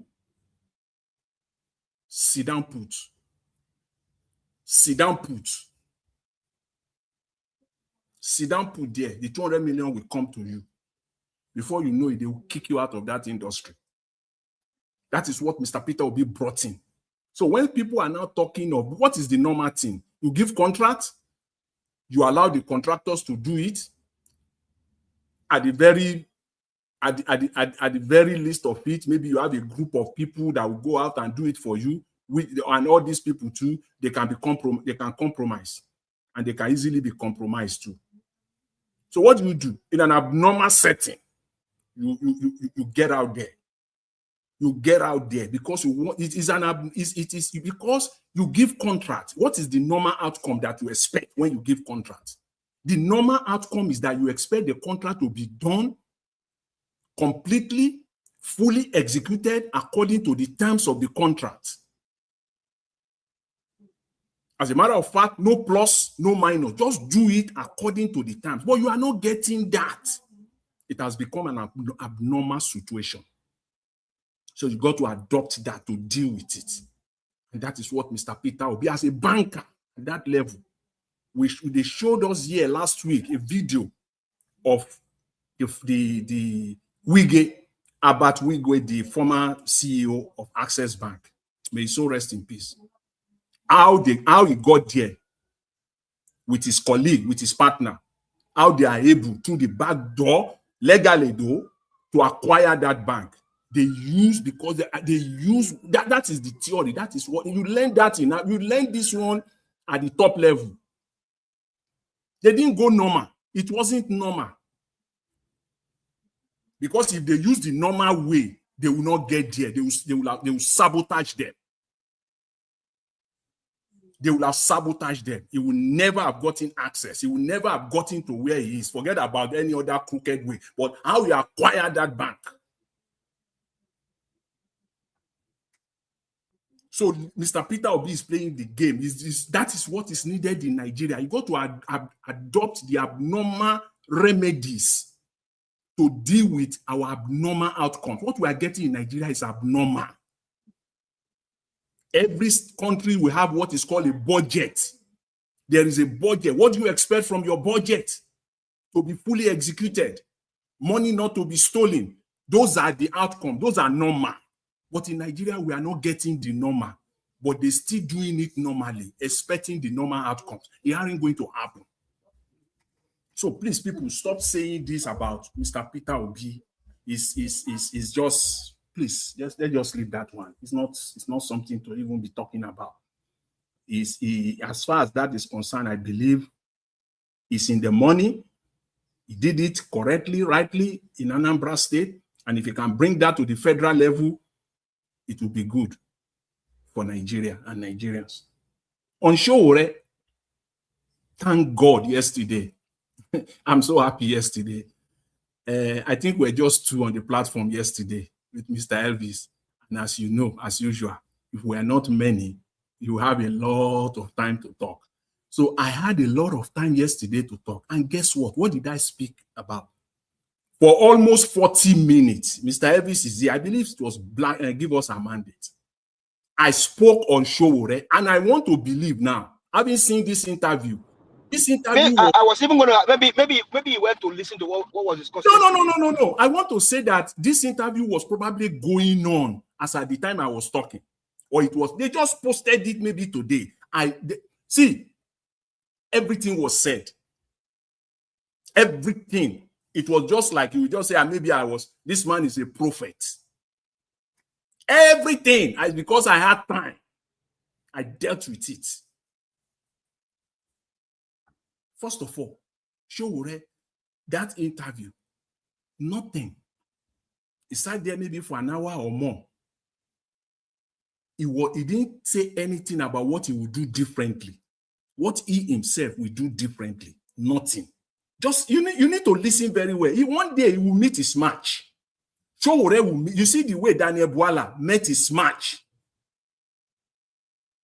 when he went to confront Azan of Al Jazeera, and now he's in the cooler now.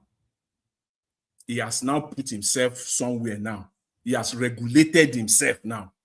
Sowore will meet his match. Because that interview was scripted. It was arranged for him to come and spew his normal rhetorics. It was pre-arranged for him. You need to know that. I did not see anywhere in that interview where the closest was the lady that sat beside, in between that the freeze and Sowore. She was the one. She was close to that question, one question, but Sowore was able to manipulate it. Are you saying that you are the holiest of the holiest? Are you saying that there's nobody? I would have loved it if the question was framed differently.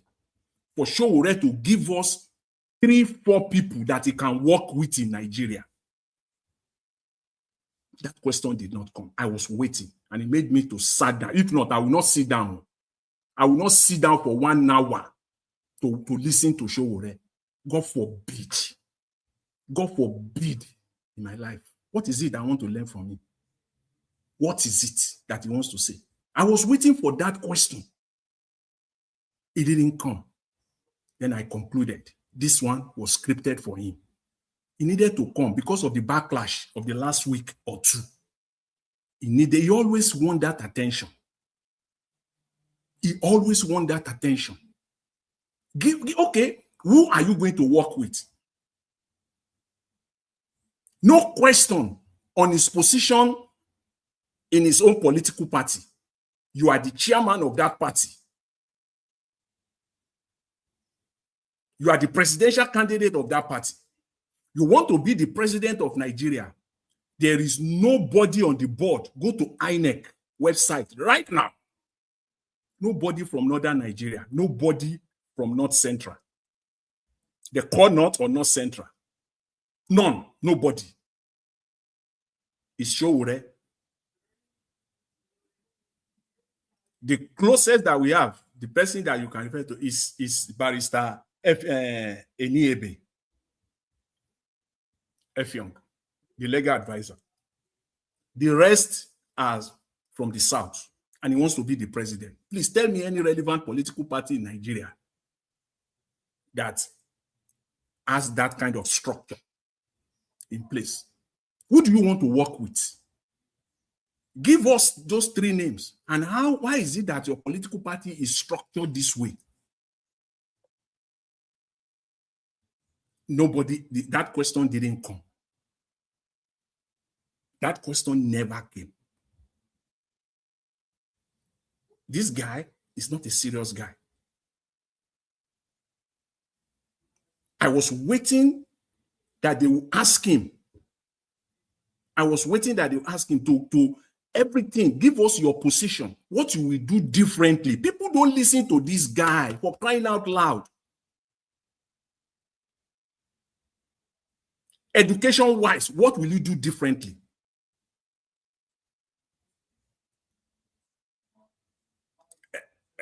Fortunately, I think Mr. Emeka, you're talking about the economy. You spoke about the economy earlier. Did you hear Sowore talk about the economy explicitly? Not as in, oh, they are stealing money in Nigeria, you know, Tinubu and all these people, they steal money, they pad the budget. Tell us in an explicit form what you will do. How you will increase Nigerian revenue, the Nigerian state, the revenue. You will take Nigeria from point A to point B. Tell us how you will generate employment for Nigeria and for Nigerians.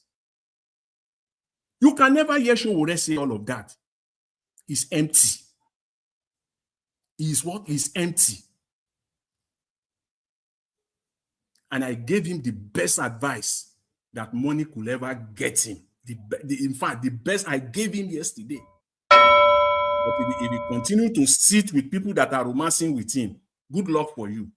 Go back to your constituency, because you still talk about Unilag today. You are still bragging. I said it yesterday. I said this guy cannot sit for 10 minutes without talking about his university days as student union president. Lo and behold, he did that again. Why can't you go back there and create your own base?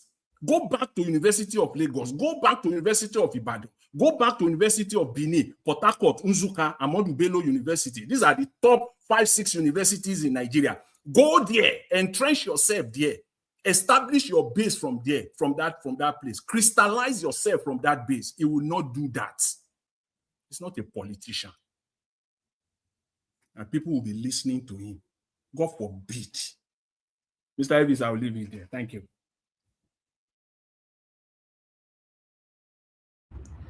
Thank you, Mr. Jonathan. Thanks for your submission. God bless you for that deep analysis. Let's hear from Madarita before Gassim. Madarita, thanks for your long wait. Good evening to you, my talk to us. Thank you, Mr. Elvis. Good afternoon, good evening. It wasn't a long wait per se. It was quite an interesting wait. It wasn't as long because I know if it was Dr. CM, I would have waited like forever. Yes, my lovely mommy, Lamehi, greetings to you. Greetings to everybody, Mr. Black Panther, Dr. CM, King Jamaica. Mr. Jonathan, give us our mandate and our Dream Nation. Greetings to everybody in the comment section. Peggy Modi, Osemege Omede, MEU5J, Anthony Ola, Everline, Zik J, Light, Johnson Emmanuel, Sendam, Osaho Orumese. Yeah, I think I got that right. Black Panther is here already. And yes, greetings to every other person. Abu Azi, thank you so much for what you do.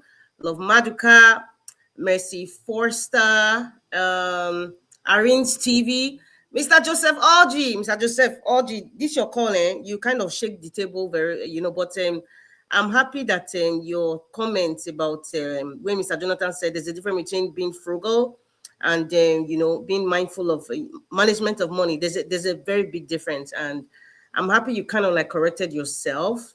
But the impression of what you were saying was that Peter Obi gives low standard jobs just because of him being frugal, the way you put it. But that is totally wrong, and I totally disagree. And I know Mr. Dr. CM is, he can't wait to speak because he's from Anambra. I mean, that's his state. He lives there and all that. So I guess he cannot wait to like clear out on that part. So he's still in the coolers. I'm just using his words because I know his body is very hot right now. But anyway, I'm just going to go back. I think I was watching, I don't know if you played any other video, Mr. Elvis. But I know I was watching when Sowore was speaking, because the reason why I say so is because King Emeka was making comments about Iran war and about the oil and all that stuff. So maybe you played a video concerning that, but I'm just going to go along with the flow of what we're talking about and what I watched so far. It's unfortunate. I'm using the word unfortunate because I really don't like talking about Sowore, because Sowore has nothing to offer as far as I am concerned. And I believe everybody knows my opinion about Sowore. It's unfortunate, and I'm going to use this time. I'd rather talk about Valentine's Day and how men should treat women better than talk about Sowore. I know people like Black Panther, Dr. C, they don't want to hear it, but I'd rather talk about that, and how men can uplift themselves and uplift their children and their wives, be better men, and women be better women, than talk about Sowore, because those are serious social issues, because Sowore is just a distraction as far as I'm concerned. But however, with due respect to this lovely station, channel, I will talk about the topic, and which is mostly about Sowore. But I see Alex Otti and VDM, but hey, there's something that the only thing I agreed with King Emeka when he talked about Sowore was, he said, Sowore is a tool that the politicians use. I'm not saying verbatim, but this is kind of what you said. If I go back, anybody can go back and listen to what Mr. King Emeka was saying, that Sowore is a tool that the politicians use to blackmail others, something of that nature. And I was clapping my hand. I'm like, okay, I think Mr. Emeka got it. But when he continued speaking, I said, I think he got it, but he didn't get it in 100% about what Sowore is actually doing. And thank you so much, Mr. Elvis. That interview looked staged. It just looked, and I could see, the pores of that, the one they called himself Daddy Freeze. I could see that, I could feel his excitement of when Sowore was talking. I could just feel the excitement that his stomach was making jollof rice. I was happy because, of course, he supports this fraudulent administration. And another thing that Sowore was saying, rather, Mr. Kingemeka, I'm trying to pick up because at some point Sowore was talking. I actually muted. I was doing other thing because I really don't like hearing that guy talk because all he says is lies and he lies and he just kind of twists the truth and just he's always trying to be rhetorical in some sort of way. I don't know. You know what? Going back to what Mr. Jonathan said weeks ago or 2 weeks ago, and which I agree. I think it's time we need to evaluate the mental health of Omoyele Sowore. Yes. And I think it's time for him to go back to New Jersey or wherever it is that I believe it's New Jersey where his family is. At this point, we should start asking his wife, please try to convince your husband to come back. If his passport has been seized, maybe that's another way for us to beg the federal government of Nigeria to release Omoyele Sowore's international passport because he's just a nuisance as far as I'm concerned in the political scheme of things, in the way Nigeria, in the trajectory in which I believe Nigeria should be. He's just a snag along the way because I haven't seen him actually speak about changing the constitution. Okay, he talked about that. Oh, do you know when Obasanjo was being declared president? We all know that information. So it's not coming. We're not learning it from Omoyele Sowore. We are not learning it from him.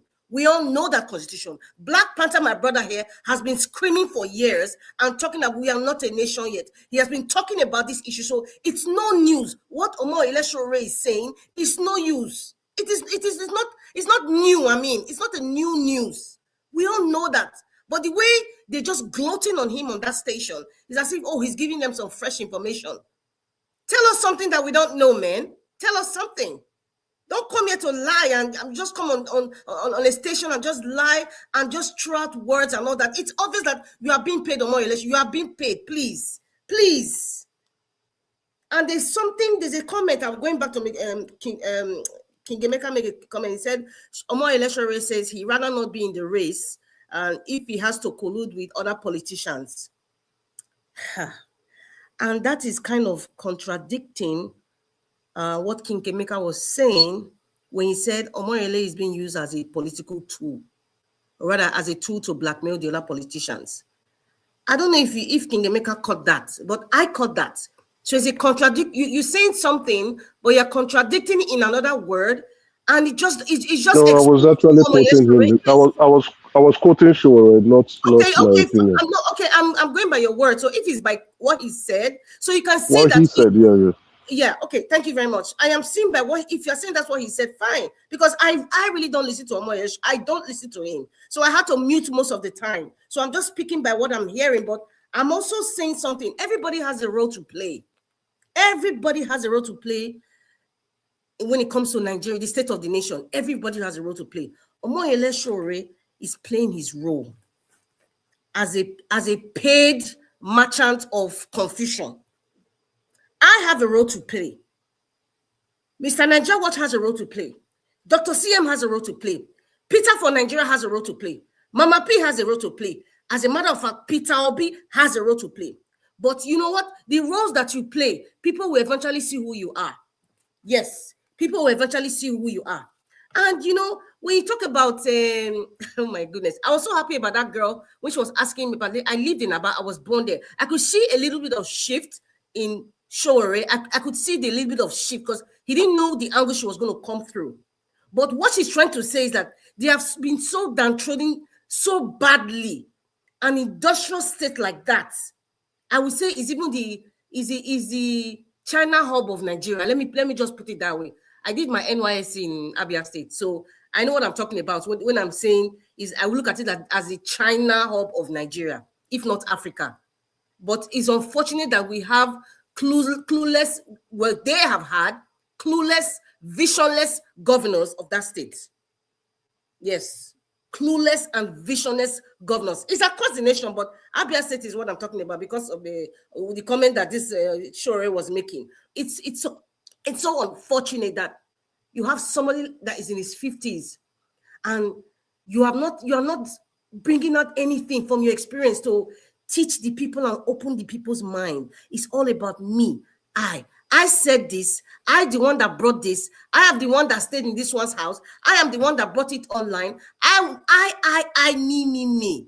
And you want to be a president? And you really want to be a president? You know, they say give a man money and power, and you know who he really is. Omoyele Sowore has not even touched money. He has not touched power. He hasn't. And just look at what he's displaying, just because he has some few people are giving him attention. Peter Obi has touched money. Peter Obi has touched power. I repeat, Peter Obi has touched money and Peter Obi has touched power. Have we not seen the kind of person he is already? I mean, those are the two major vices that you can, human nature, people can change. When money comes, that's why I see some families, they are all lovey-dovey. But when the matriarch dies and there's a money to be shared or property to be shared, everybody brings out their character. Peter Obi has touched money. Peter Obi has touched power. I know why I'm repeating it. And we have seen his character. Yes, we have seen his character. I can say it with my full chest. I think the whole of Nigeria, including Omoyele Sowore, can say it with his full chest. So he cannot even lie and say Peter Obi is a criminal. How? Up to today, isn't it funny? Post-2023 election, till date, as vicious and satanic as these people are. Though, by the way, those people who are listening that don't like us in Nigeria, they're not talking. We are not here to. I've always said, I don't want people to like me. Because when you don't like me, you will hear me more. We're not here for anybody to like us. But that is why you are being forced to hear. Yes, I know some of you want to lower your TV now, turn it off, but you will go back and watch this program later. I am not here for you to like me. As a matter of fact, don't like me. I love it that way. Because that would make you hear me, and you will hear me straight. I have not seen post-2023 till date. Today is April 4, April 6, 2026. I haven't seen the Nigerian government, Sahara Reporters, Vanguard, Arise, even members of political party, the Caliphate, just name them. Even the United States, the British government, Chatham House, there's a plethora of them who are against Peter Obi. I am yet to see a scandal that Peter Obi, because they can do it, they have the money. So if they've investigated, maybe up to the underwear he's wearing today. That's how bad, that's how desperate they are.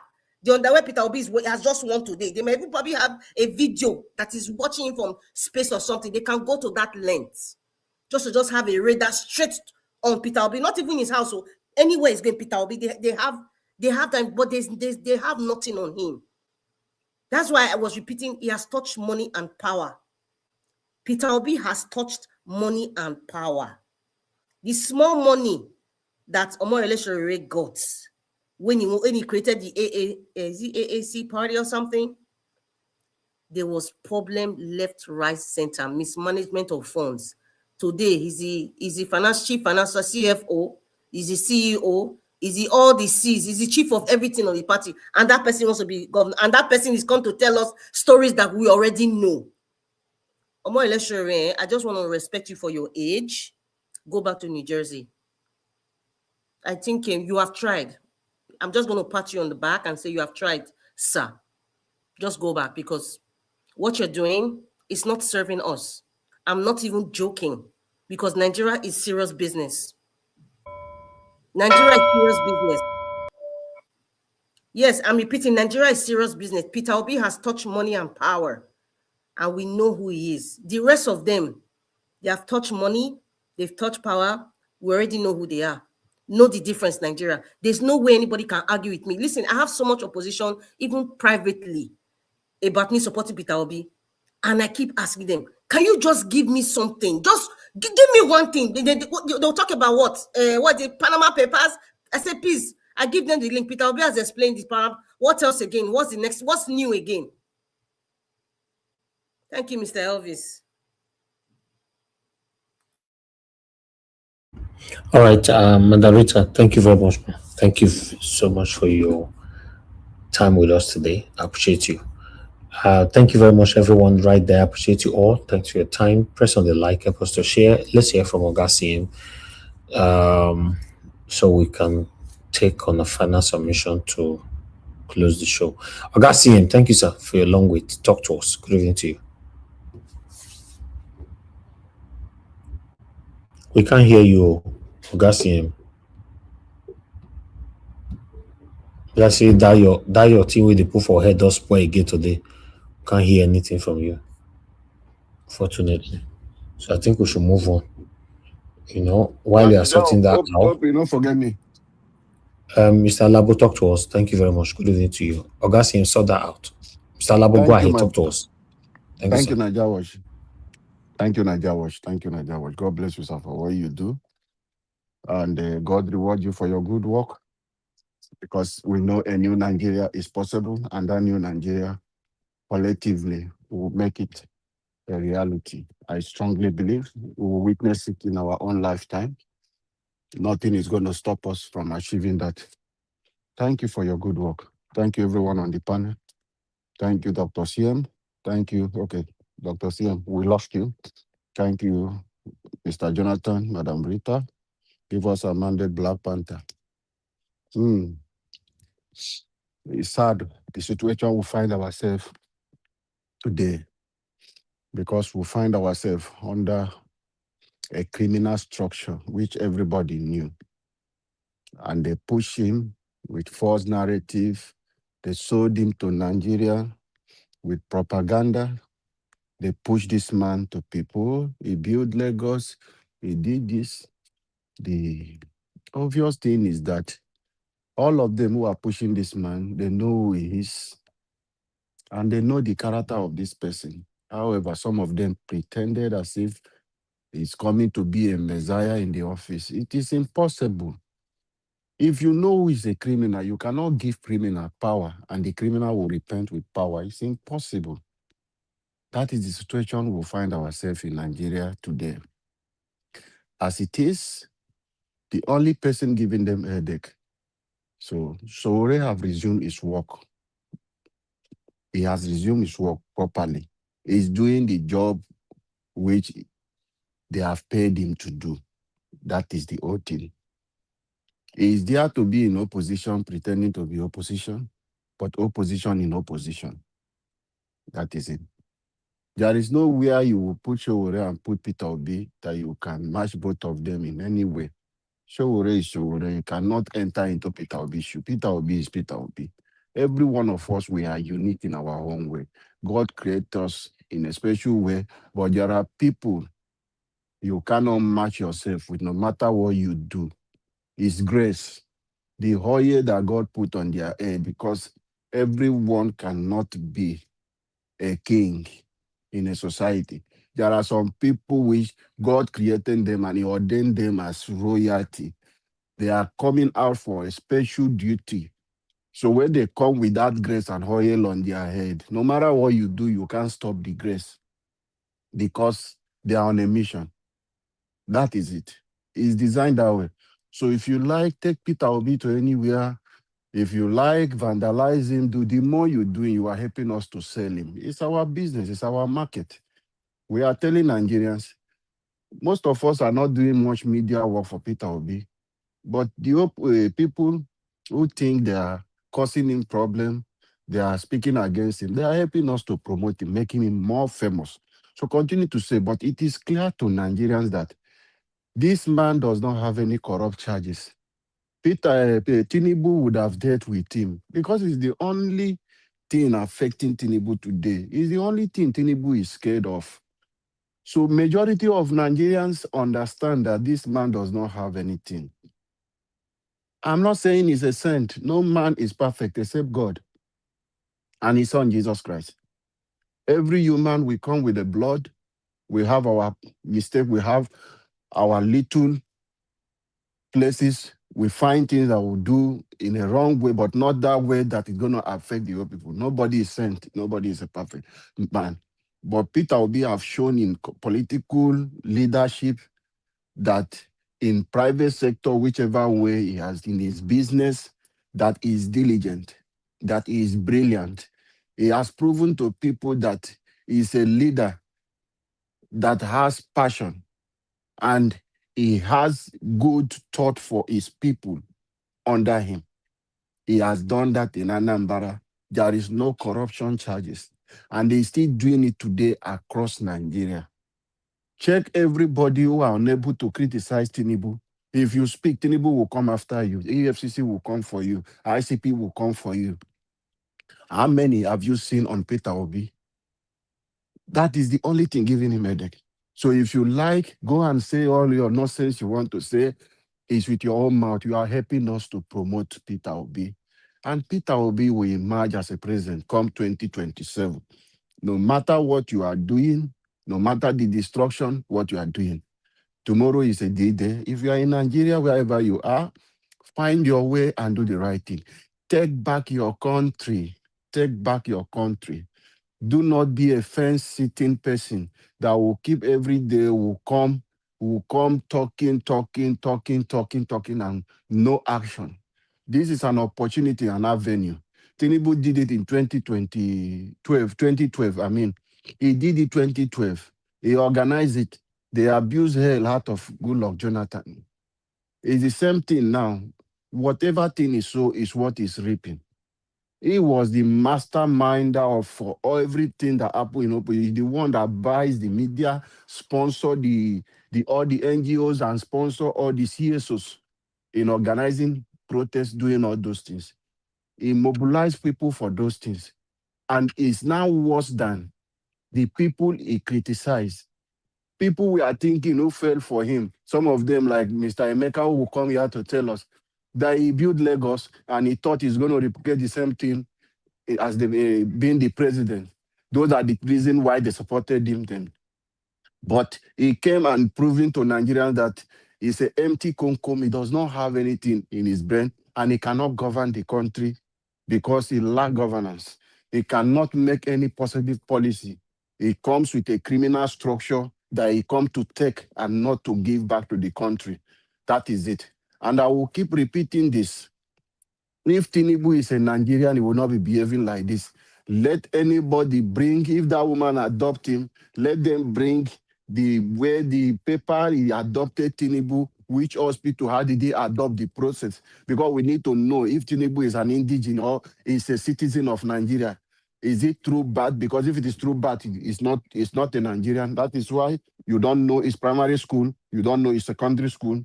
There is no ancestral history to say this person is from so family, so place, apart from the woman called Tinubu, which is leaning on. So this is somebody we need to kick out. And after kicking him out, we need to put him in jail. He has to tell us how we become a citizen of Nigeria. He has to explain to Nigeria. The man that came in because you refuse, even when you are a president, some diploma courses you can do that will not take you up to 2 years. Within 1 month, you will finish them and present it to INEC. You failed to do because of pride. Because of that, you remove certificate from school. You remove certificate to tell people that education is useless. So anybody that can forge certificate, you don't need to go to school, forge certificate. But in your company or Wando where you are using, you will look for graduate, professionals, engineers who will mount those feed, oil feed for you so that they will not explode it. But when it comes to governance, you want to use idiot, useless people without certificate to be the one to make policy for the country. This is a sad reality for us. You went to Jos and you told people that you understand what they are feeling. Thank you for accepting that you understand, Mr. President. May it affect you. Let it happen to your son, Chei Tinubu. Let them, so that Remi Tinubu will hold Chei Tinubu in a pool of blood and be crying the way, since you understand, because it's only person that faced that situation that can understand what people are going through. You stay the commanding officer of the Federal Republic of Nigeria. You could not access Plateau. You ended in airport, insulting them, telling them, oh, I have 10 minutes because there is no electricity. You are even endowing your own self as a president. You cannot provide electricity for the people. You spend few minutes and they went and package people who are mourning because people have lost their values. We no longer have that moral values. If not, how can you with morning? They will go and package you and give you people tag, bring you people into the office to come and begin to sit down and be doing nonsense with Tinubu. It's really sad that we find ourselves in this situation. But a new Nigeria is coming. Nigeria must rise and kick Tinubu and their family. And since he understands what those people that lost their family are going through, let it happen to him. Let his wife hold his child and be crying the same way that woman is crying. May it affect them. He promised them it will never happen again. Plateau is still burning. Benue State is still burning. For you to know that it's a colossal failure. It does not have anything to offer to Nigeria. Tinubu is a failure, and we must kick Tinubu out of office. We must, by all means necessary, we must kick Tinubu and his cronies. We must take them out of office and build a better Nigeria where all of us will have a say, where all of us will not be bought with the same money you are supposed to develop places. He is ready to use billions to buy people, but he's not ready to use billions to build a hospital. He's not ready to use that billions to create job for Nigerians to do something that is going to impact them positively. A new Nigeria is coming, and that new Nigeria is possible, Mr. Najawash. Thank you for the opportunity, and God bless you for what you do. Nigerians, please support. I've not been around because of my daughter. I took my daughter to church yesterday to bless her. I wasn't around. I don't know what is going on. Please let us continue to send in our donation to keep this program running. Thank you, everyone, and God bless you, Najawash. Okay, Mr. Alabo, thank you, sir. God bless you. May God bless your home, your daughter. You're a good father. Continue to do what you're doing. Thank you very much. Gasim, let's see if we can hear you now. Can you hear me now? We still not hear you. We don't hear you at all. You're not clear. Najawash, you can hear you. We dey hear am now. Najawash, go and throw that your 24 year. Throw am. Najawash, throw that 24 year. Throw am for San Lagoon. Me, I know the hear am na trouble. Throw away your microphone for San Lagoon. We know they hear you. Oga CM, I know they hear you. I know they hear you. Oga CM, leave am. We know they hear Oga Naija. He might know they work again. CM, I better talk to us. We dey hear you. Let her dey for side. Thank you, sir. See the one that attack me. Person don't they follow now they play. No, Oga don't come out because you talk. Oga don't come out. He's here. Oga CM, what did they happen again now? CM, we're not hearing you. Please, I think we were hearing you before. I talk just now. It's muted. I don't know. Maybe there's a mute or something. Maybe now Naija watch like mute you. Make you pray against her now. They attack me just now. You know, say with abuse people Dr. for CM, you. disconnect the earpiece on your ear. We're not hearing you at all. All those things where they put for your head, so you don't get window near there. It's like we can't hear at all. Window not near you for there where you take your way and pass the window. Maybe you have to click something. Window the day in the house for England. You know the day now. Oga CM, we can't hear I you. hear you that time why I say I don't hear you, but this time, Mr. Elvis, you're the one that jinxed it too. You're the one that jinxed this thing. Dr. CM, we cannot hear you. Don't even bother. Maybe you should go out and come back again. We can't hear you at all. Dr. CM, you must stop today. I think you should log out and log in again. And this time, okay, that's it. Before you saw that, let's be having our final submission because I don't want to sleep here today, to be honest. Everybody on the panel have given their submission. Let's have our final submission. See the topic where heavy where you bring. Okay. It no matter whether you're heavy, I cannot stay here for. We are already here 3 hours, 30 minutes. Fuel is expensive. Remember, there's no light. So have to be obviously, we are going to do more than 4 hours today. Emeka, please, your 2 minutes, sir. Thank you. Yeah, Emeka, like I said, I'm here. Like I said, I think we Nigerians, we need to look ourselves into the mirror and ask ourselves some honest questions, the kind of leaders we want for ourselves. And you see, I like to refer back to history because history is a good prediction for the future. And our history has shown a consistent damage. And I gave the timeline when that damage started. In 1980, in the 80s, right? Immediately we took that structural adjustment loan from the IMF. Things began to go down. And if you look at the map, or not just the map, the statistics, when Nigeria was even projected, at some point in the 70s, we told the entire world that we are so rich and cash flush. And in the 80s, things began to go down. Since then, it has always gone down. The only time we had some glimpse of hope was when we moved from the military dictatorship to our fourth republic, when we got democracy again in 1999, 2001, 1999, I believe, so I beg your pardon. We saw some growth. We were in a recession and we saw some slight growth, but since then we are going down.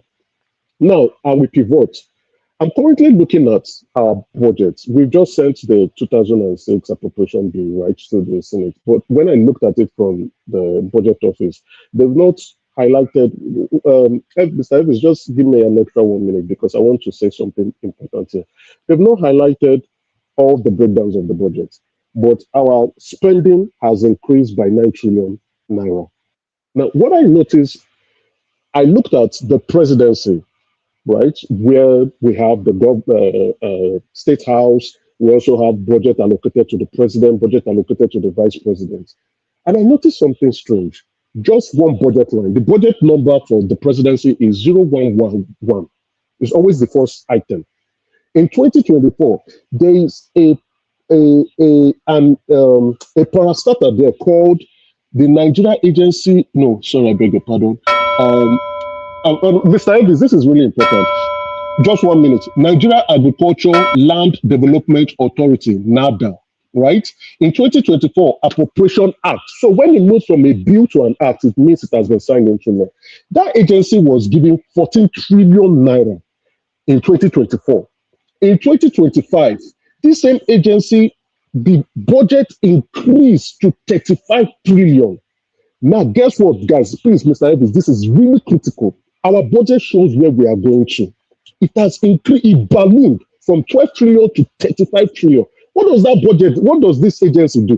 This agency is a parastatal to Nigeria Agriculture, the Office of Nigeria Agriculture, Government Agricultural Nonsense. But its budget line is tied to the presidency. Something fishy is going on. Now, this in 2026, this parastatal is a parastatal. It's not a ministry. It's not a ministry of agriculture. It's saying it wants to clear land. All right, for 1 trillion. thank you. Mr. Elvis, wait. Just wait. Seconds, please. No, I can't wait. I can't wait. We are spending. Seconds. I'm done. I just want. Let me land this. This parastatal. You are landing on top of petrol. Hold on, I know. This parastatal is saying they want to clear land for 1 trillion naira. Nigerians, where are we going to? Thank you. Still let me land. Don't make me go to remember. You land on top of this. Oga Pastor go say, let me land. You know they ever land finish. Since when that man come up for this platform, I don't get paid. My BP don't come down. Let me land. Let me land. Landing from where? Good. Wow. Anyway, I like us to move on. Thank you very much. Black Panther, your 2 minutes, sir. Thank you, Oga Elvis. I want to use this thing to say, Nigerians, we are lost. So many of us, especially those educated, we are lost. It is very, very easy to diagnose Sowore. One, remember when Alex Otti was, doing the roads when he wanted to open a road in Abia State. They invited this deputy speaker. Deputy speaker spoke, and from there they started having banter. He couldn't do it again. He ran. He left. Then Ojika now came, do his own banter. Then they were trying to force Dr. Otti into APC, but it didn't work. They started a banter with him. That one left. Sowore went to Abia State to continue the banter. If they cannot lure you into APC, then we have to play it dirty. Sowore now went there and said openly that Alex Otti has done nothing. He spoke a language. I want to go and receive it. And now listen to what he was saying here.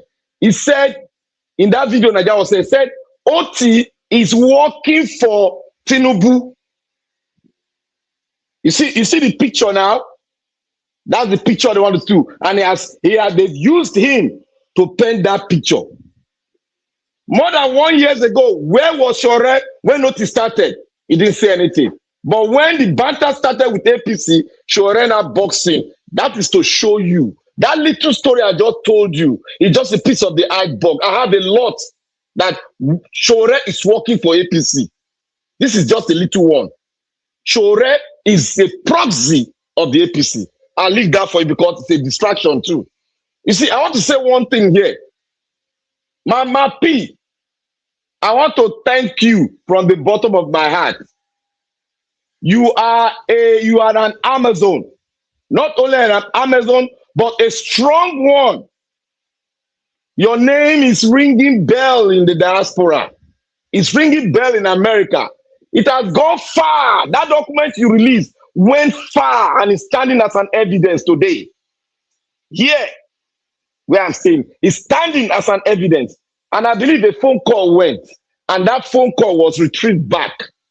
And what happened? INEC retrieved their former stand on verification of your voter's card. Immediately, it didn't take them 24 hours. They sent circular out. Mama P, I just want to thank you for bringing out that letter. It was an evidence, substantial evidence in the court of law. And that evidence pulled them down. And I believe there's going to be another second phone call that will get into Asurok and everything will normalize. We'll see where we move from there. Thank you, Mama P. May God bless you. I would love to speak to you one day and pour out my heart in kind. May God bless you, ma'am. Thank you very much. And Naija Wash, thank you very much. And may God bless you. And I don't know what happened to your to Arsenal. They lost 2-0 to Division 1 team. What happened? I don't know. Thank you. Thank you. God bless you. Thank you for your submission. All right. Thank you very much, everyone. I appreciate you all. Yeah, when election does come, I'll carry my sister Mama P come make una for talk to her if you want to talk to him. That's not a problem. But for now, I'm reserving everybody to when it all the hot. So yeah. Okay, let's hear from supposed to be give us a mandate. Is not here. So Mr. Jonathan, please talk to us, sir. Your 2 minutes. CM, you not come back again. Okay, Mr. Jonathan is not there. Let's see if Dr. CM has his audio. He's not here. He's not here. Okay, then all right. Okay. Yeah, no problem. I just want to say this on the issue of Sheung that you also presented, earlier today. I think you said it very, very. I don't think I will be able to say it better, but let me just say this. You see, okay, Dr. CM, you are back? Yes, so I'm back. Okay, can you hear me? Yeah. I say, na Hungary now you dey, so that location look like say na Hungary you can't go. Elvis, now you cause Sam. You are the one manipulating this in the spiritual realm.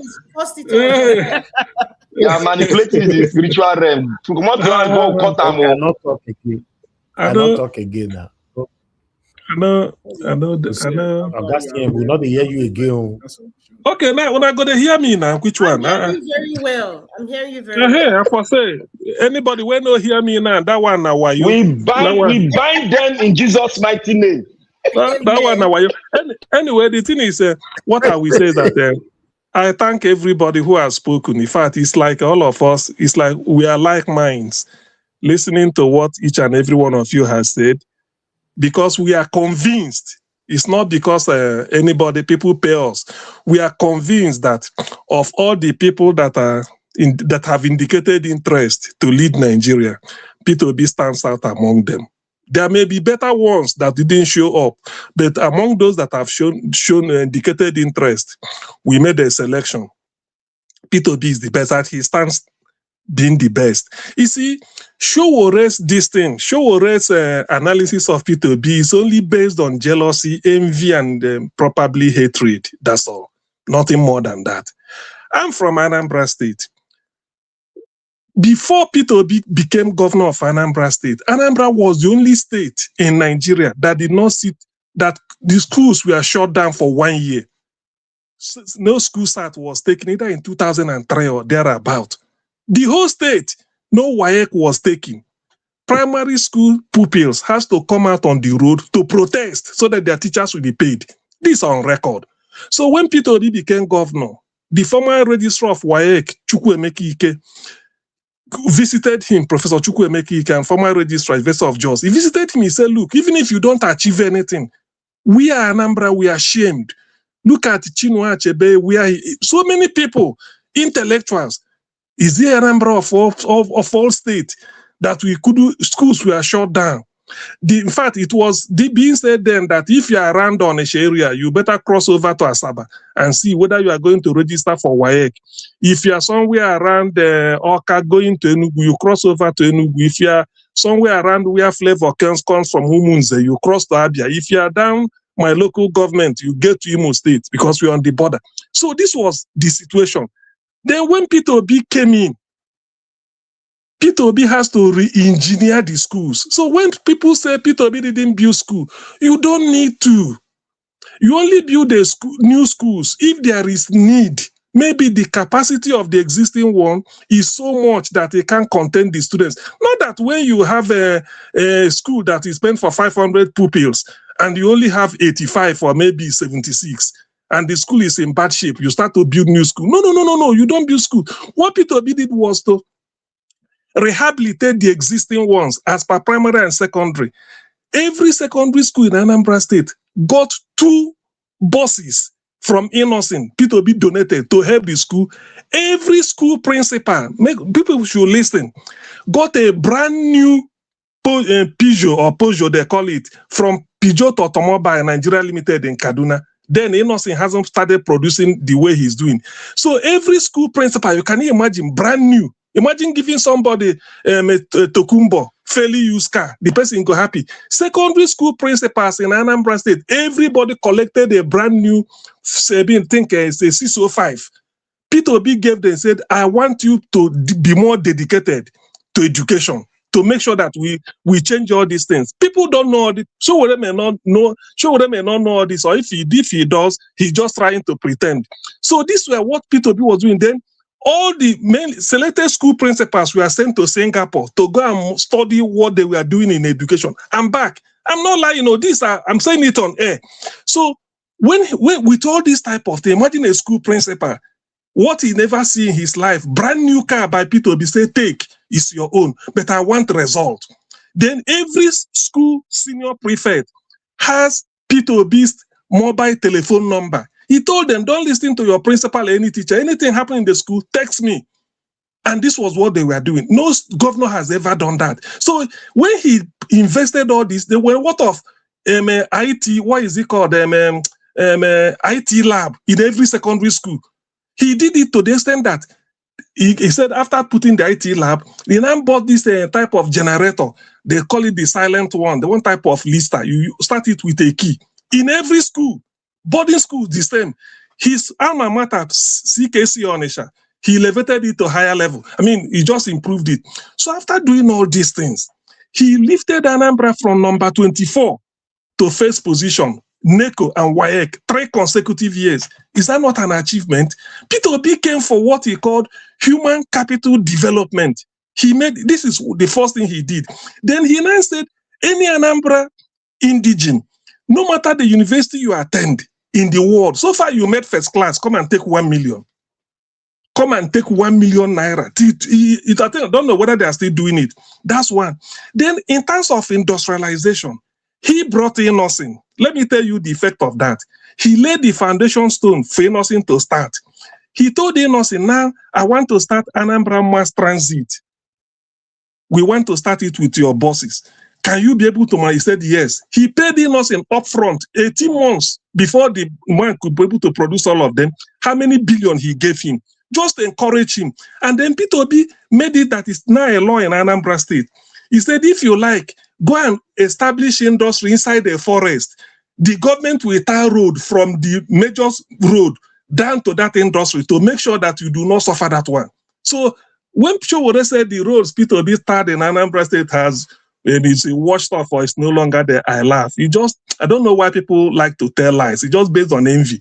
For those coming from Asaba, the moment you cross River Niger, that 6-lane road you are seeing where they have the statue of Ojukwu, till the end of Onisha, up till going to Enugu, Peter Obi tied it. Till today, nothing is happening to that road.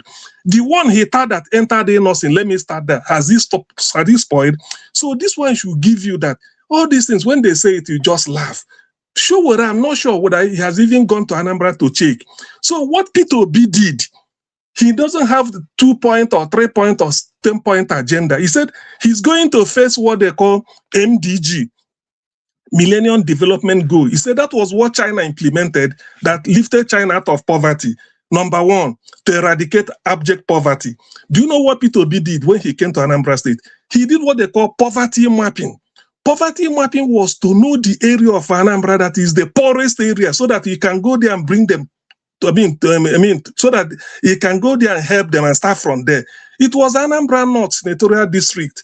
There's a for those that know Delta State, Stephen Keshi is from Delta State. Ela, there's a town called Ela. It's on the bank of River Niger. So the River Niger divided Ela and some towns in Anambra's west, the local government. So the people of that place are agrarian. What they tend to do was, whatever they harvest from their farm, they use canoe to cross over to River Niger to go and sell it in Delta State. He said they can't come down to a big market like Onisha because the road is not there and the bridges and everything. So Peter Obi started it. Built a road that will open up that place, then build the longest bridge there, and they call it in the southeast. In Anambra State. Then what he now did was to do what they call a cooperative. He gave them money. In short, he donated buses to them. Say, you the farmers and wine tappers or everything. Because of your level, people are exploiting you. When you tap your wine or whatever your agricultural produce, use this van or whatever, bring it down to Onisha to go and sell and make double gain so that you can have money in your pocket. That's what he did. So there's a way to tackle poverty because you have to, it will be relative. So this is what he did in that way. To achieve universal primary education, which is the MDG goal number 2. You see what he did in education, and he did it. Then to promote gender equality, which is also MDG goal number 3. Peter Obi made sure that every key position in Anambra civil service anywhere, he gave it to women, and they delivered. Peter Obi will tell you that he trusts the women more than the men because they can't steal money. So he was working with them, secretary to the government of the state, and so many commissioners, they are women, and they all delivered. So that's how he want to empower them. Then in health, I don't need to say this. He started because of people saying Sowore said he didn't build school. To Sowore with all his American degree, he felt that what is school is only primary school or secondary school. But that there's no need building a new school unless the capacity of the old ones, the existing one is so much that the students cannot cope. Then you talk of expanding. Maintain the current one. If you can maintain it, put the new desk, change the windows, repaint it, employ more teachers, make the environment conducive, stock the library, that becomes a school. You don't need to build new one because the schools have been there. So, but let us, for the purpose of argument, what it means by school. Peter Obi built a medical school, College of Medicine of our state university, before it could get accreditation. So, if you build a medical school, that will never be school. Okay, let's leave that one. In Nigeria today, every teaching hospital must have a school of nursing. Peter Obi built a brand new teaching hospital for our state university, complete with school of nursing. So that will never be school. So you see, when people talk like this, you then said, are they really talking from the moon? With all these things, he got award from UNESCO. He got award from European Union. There's a man called Professor Paul Collier of Oxford University. He is in charge of African Institute or something like African Economic Institute at Oxford. He studies African economy. The man came down to Anambra State to look for Peter Obi and saw what he was doing. It was him that recommended Peter Obi for award. So what he did in education. So when despite all this, for those that are talking of he's so frugal, no. What Nigeria needs today let me tell you, if Peter Obi becomes president, maybe I have to even beat my chest. He will not borrow money. Yet, he will, for 4 years, he will not borrow, and he must make sure that the money we are generating, because if you close the leakages, oil theft, I think somebody was speaking, because this is opportunity for Nigeria to make money from crude oil, but they are stealing it. It's a windfall. Iran, that is one of the greatest supplier, is in trouble, and the America needs more oil. The whole world is waiting, even China. So Nigeria, if we can, this is the best time for us to cash in, but the oil are being stolen. So many people are having oil, private people are having oil block. So where will the money come from?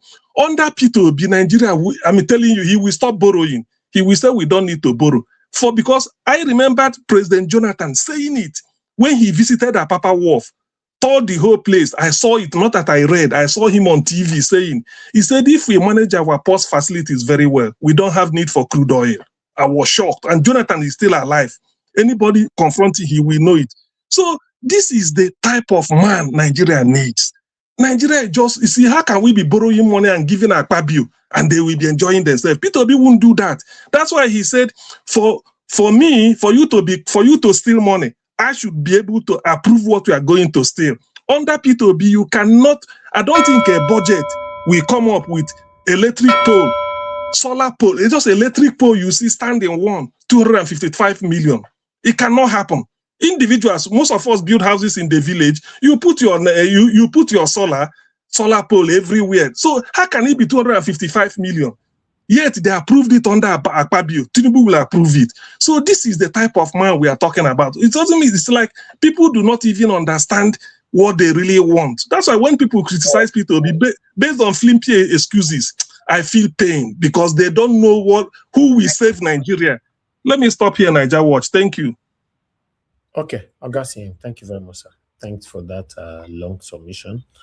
It's good that we finally have a submission on this broadcast today. Thank you, my people. Appreciate all. Our final submission continues. Oga Jonathan, your 2 minutes, sir. You're not there. Give us a minute. Amen. Yeah, Mr. 2 minutes, sir. Yeah, I was talking on Sheung and Wiki. You know, Sheung Okibalo and Wiki, and I said in your presentation, you said it perfectly well. And on this platform, I will always say that when you have a journalist interviewing, have a guest, you already prepare your questions. It is not written in stone that those questions that you have written down, you have to exhaust them. You can only, if it is only one, the first one that will take you the entire time allotted, maybe 30 minutes or 1 hour, because that one, you will not leave it until you are satisfied. Or you have to achieve one of the two. Either you are satisfied with the response that your guest is giving you, or you want to hold him on record. You already know that he's lying. You already know that he's managing the truth. He didn't want to come out. Then put him on record. That is journalism. You want to, so that next time you want to box him. You are not saying the truth, no problem. I can't fight you here. You are my guest, you know. But you put it, but she won't fail in this regard many times, Dan. Sometimes he kind of skate through, but on many occasions, especially when he has guests that really matters, people like Wike, people like Oshiomole, he will not box them and put them on record. And when you are not doing that, this is one of the consequences where a sitting minister will threaten someone and he will still be minister today. And the president, his principal, his boss will say nothing. Let it be one ordinary Nigerian that threatens someone, even close to this, even far from it. By now, the person, it is the DSS. They won't even use the police. They will not even use the police. They will use the DSS to go and pick up the person, as if they have no work to do. People who are just, they don't have work to do. You'll be using the state resources. The DSS is what they will be using to pursue Yahoo boys. DSS is what they will be using to deal with cyberbullying offenses or cyberbullying allegation. DSS. What a shame. That is the duty of the police. They won't do that. So for journalists who have, I won't really, there's nothing much. You can't blame Wike. He has the opportunity and he continues to use it. And it is the Nigerian journalists that place themselves here. They have made themselves so vulnerable, so cheap, that these politicians can just throw them back and forth like a yo-yo, because that's where they place themselves. In a normal setting, as I said, I said it earlier, I said, Nigeria is not normal. And you have to use an abnormal situation to remedy it. So in this case now, what are you going to do? The normal thing is for Wike to have been sidelined by now, fired. Thank you. Or politely ask him to resign. You cannot threaten someone and still be sitting in that position, that kind of position. All right. But anyways, too sad. Thank you, Mr. Elvis. I'll leave it there. Mr. Jonathan, thank you, sir. Thank you very much. Moderator, your 2 minutes. Okay, give us a Monday, sorry. Thank you very much, Mr. Elvis. I appreciate you. Honestly, I was just hoping that you can even give it a CM my time, and maybe possibly, if I don't know, I can do this. Every line that Sowore talked about, we just cut it. Where I say no road, we now cut a CM statement and put it there, and then send it to him to go and be drinking it. Well, he also called Peter Obi peanut butter. He'll be drinking like as if he's drinking pap. Then on Shewa Kiba Loye, you are saying, Mr. Jonathan, you said that Tinubu did not say anything. Tinubu will not see anything. See, let's stop expecting anything good from this man. Nothing will he see. If I have 1 minute left, help me around to the CM for his final submission. Thank you very much, Mr. Elvis. Give us some on it. Okay. Margarita, please, your 2 minutes. Thank you, man. Okay, thank you so much. It's so funny that just earlier on this morning, my time, I was reading a post about Femi Fani-Kayode being rejected as a German as a German representative, as a representative from Nigeria, German embassy, rather, something like that. And the reason was that it was from the People's Gazette. And the reason was that they said because he has a controversial past, because of his statements, particularly his divisive, ethnocentric, tribalistic, and religious fundamentalist comments in Nigeria, which the European countries said was destabilizing. And when I read that post, well, I saw it on something on Instagram, and then the person now referred back to when he was shouting, "Do you know who I am?" when they asked him about, well, brown envelope stuff. So it's so funny now that we now have, the man in Aso Rock from Obiakpo, the talk from Obiakpo, shouting and saying he wants to, he wished like buying him. Who says that in normal country? Who says that if you're not a drunkard, if you're not a murderer, who say you, even if it's in your heart, you can't, for you to even voice it out, and it means nothing to you. He forgot himself at some point.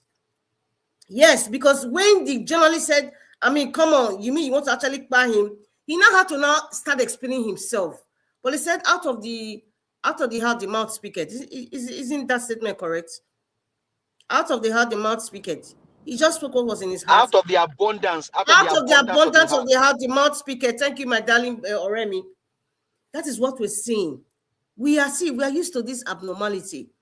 And Mr. Jonathan said something. In order for you to curb abnormality, you have to go through abnormal processes.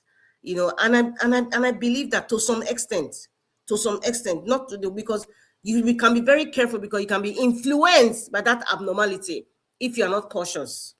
So it is what it is. For me, as for You're right. You're right on that. Seun Okinbaloye, well, such words should not be said to you. But however, the Nigerian Union of Journalists, we didn't see them come out. They didn't speak about that. The ones who were sitting around him were. Thank you very much, man, for that They one. were That was drooling. They were drooling, looking at him, because perhaps he was going to give them a bottle of 1875 whiskey plus a brown envelope. So maybe that's why they were drooling towards the FCT minister. It's so unfortunate. This is traumatic for us to be listening to this, because there are people listening to this. You are giving them the pathway to say this is how public office holders should behave. If you are supporting Madam Rita, society, yes, sir. don't you think it's the brown envelope that is dealing with Seun so? It is the brown level. What are you talking about? Can he say that to what's his name, Rufai? Well, I can't speak for them, but if he had said that and it was Rufai's name, I am sure Rufai will come on Arise, respond. Rufai will go on his podcast and also finish Wicked Day, because it's not under Arise, it's his own podcast. So you see, thank God for the internet. So Seun is just saying that on the surface, because it seems they gave him money to soft pedal on certain things. Because when he's interviewing people, if you notice, when the person wants to say something important, he cuts them off with a question that is just off, and it just kind of shifts your brain. Like, why did this guy interrupt? So or he will go on break, or they will go on break. Yes, I believe so. It's all, but they're not using their intelligence enough. It's unfortunate, and that's why that interview with the Al Jazeera guy with what's his name, Daniel Boala, it's so embarrassing. Daniel Boala has entered house. The house will be saying Daniel Boala enter. Daniel Boala has entered house. Seriously, I'm not kidding you. He has entered house, because that interview will be forever and ever. It will be always be referred to, because if he comes to Nigeria now and he's with an interviewer, people will say, okay, is it because it is not this guy that you have more to talk now? Why you not talk that time? So the man from Bodlon has systematically used all these people. He has brought them to disgrace them. Yes, the likes of FFK. What's the other one that sounds like they say is go to Yoruba? I don't know if that's the meaning of the one that's your mockery. I don't know if that's the meaning of he go to Yoruba. All of them, they're all going to be disgraced one after the other. A mockery, they kind of go South America where they know say they don't get standard there. Well, I don't feel sorry for Seun, but it's bad that we have some public office holder threatening people, just like making careless statements. Nigeria is not a normal country. Thank you. Okay, thank you, moderator. Thank you. Mr. Alabo, if you are there, 2 minutes. Mr. Alabo is not there. I'm here. Go ahead, 2 minutes. Thank you. Okay, Mr. Najawash. Everybody needs to wake up. That is my own. And our unity is what is going to stop this nonsense. It's what is going to stop this nonsense in Nigeria. Because if we don't unite, we can't stop these criminals in power. That is why we feel they have all the power. They have all the institution under their feet. Anything happening to ADC today, Wike is the one using the court, using all that guy they call this to manipulate the thing. Is the one that is planning those evil. So their master strategy, seeing them as people who are smart, they are smart in wrongdoing. That is not smartness, that is criminality. That is why he can stand on national TV. That is who he is. When the audio leaked out about the threat to INEC reps, what happened? People say it's AI. That is who he is. Someone who has not been buying person before will not stay on live TV to tell you that I feel like shooting you. He's not in military. He never go apart from the Agboro he did in Motor Park. Maybe in his university days, nobody knows what he do for those places. That is another problem. So it's what he has been doing. Someone who has not done that will not just stay like that and tell you, I feel like shooting you, knocking you down. And he have no remorse for it. He say it with anger because he believes he has all the power and nothing will happen. That is what they tell people. Do you know who I am? I can buy you and nothing will happen. Nobody, not even police. That is the truth because our institutions are dead as it is in Nigeria today. We don't have institution, but the unity of Nigeria will wake them up. Look at DSS. They have not come out to make any action. They have not come out to take any action on this thing that happened. They have not called Wike. Wike is not under immunity. They have not called him for questioning. Mr. Nanjawa, if you are the one that told Shehu this, by now, everywhere for the born, DSS for don't come. If na me take for live TV, say this is what I want to do. By now, they for don't they haunt people. So this is the situation we find ourselves. But we, the citizens, will continue to speak.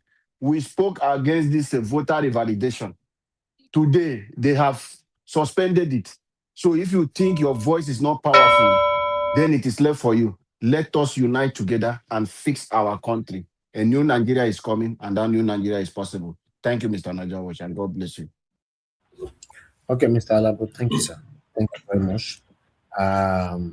Before the last person now is Augustine. Before that, I want to say we didn't receive any support today over our ongoing support. And I know say, where is the noise coming from? I know say I talked yesterday, say showing what I did on Easter Day, we also create another problem on this platform. I know say this platform, people like that satanic, what is it, the Monday Igbenedi or something, they plenty for him. Okay, Madarita, yes, so I talk before doing it, because they don't like good, many of them don't like good things here. That's just the truth. So the only way you can deal with Nigerians is to be deceitful and very, very secretive, and which is not a good thing. But when you choose to give them the good and transparent lifestyle, it becomes another thing.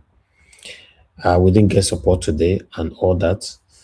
I appreciate you all anyway. For those of you that have supported so far, remember that we have a long way to go. We have a long way to go to rescue Nigeria, except we come together, to do this together. People that have donated so far, they work hard heavily for their money, but they decided to say, okay, they'll be part of this wonderful donation. But some of you prefer to put your money in the wrong way, on social media or anywhere.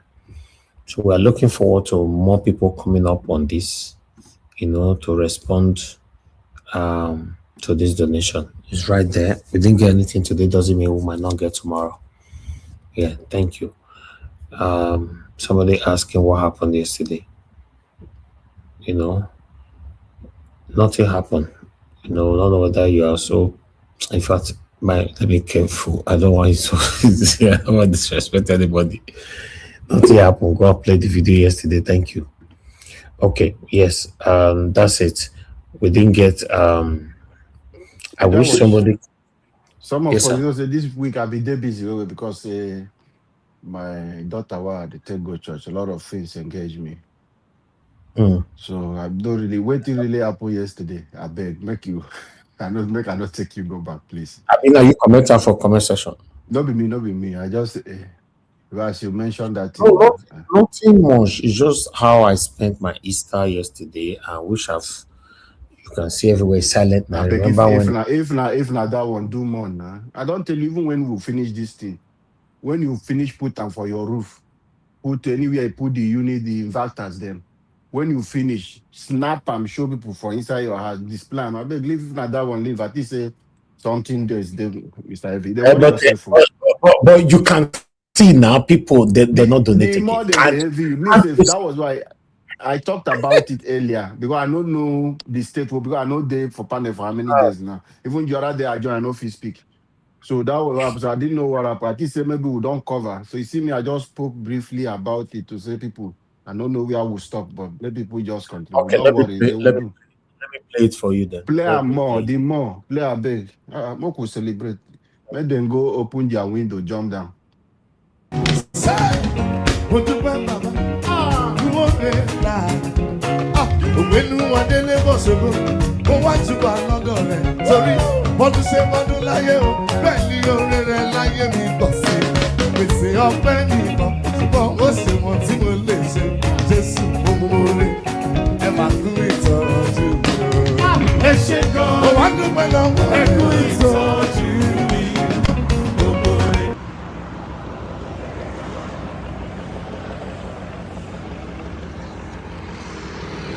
Sing it this way. Say, when you bend baba, you won't be like. When you want to live possible, go watch you are not going. Sorry, what to say, what to lie, How you there? How you there? Pour for your this thing. Thank you, sir. Martin support you for yeah. Thank you very much, sir. Your tank full? No, sir. Oh, yeah, pour them.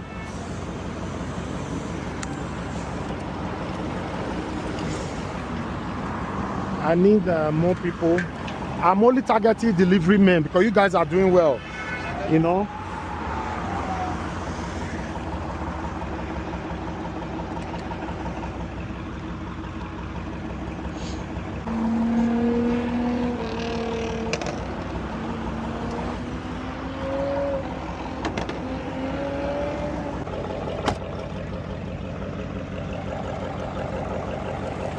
How you doing? Yeah, take now for your Easter gift. Pour it for your this thing. Thank you very much, sir. No problem. Thank you. Yeah, put the can for here. My for take back for others. Your this thing not full. You feel pour am now? Oh yeah, pour am. Correct. What is your name? Thank God, sir. Thank God, eh? Yes, sir. Oh yeah, my find you something as well. Yes, sir. Yeah.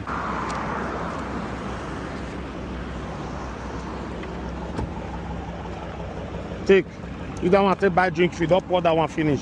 Put the jerry can for inside here, eh? How you doing?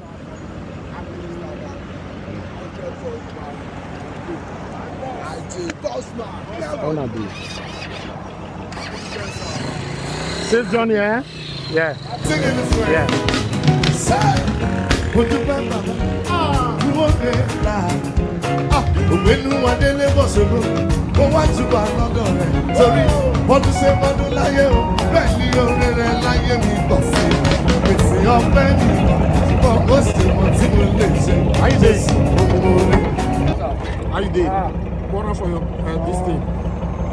Thank you, sir. Man, take support for this sister, eh? Thank you, sir. Yeah. Thank you very much, sir. Your tank full? Yes, sir. Yeah, pour them. You too much, you too much. You full your own. At least go take you far now, Abi.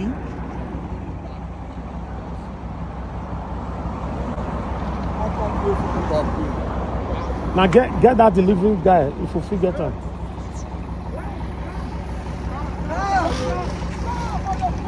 You dey fear? With the situation of Nigeria is terrible, so I thought I should do this. You know? Appreciate at least you right. You dey see me every time, eh? You, We don't do it. correct.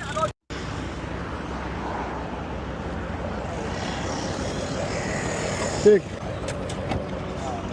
Yeah. Quorum. Yeah.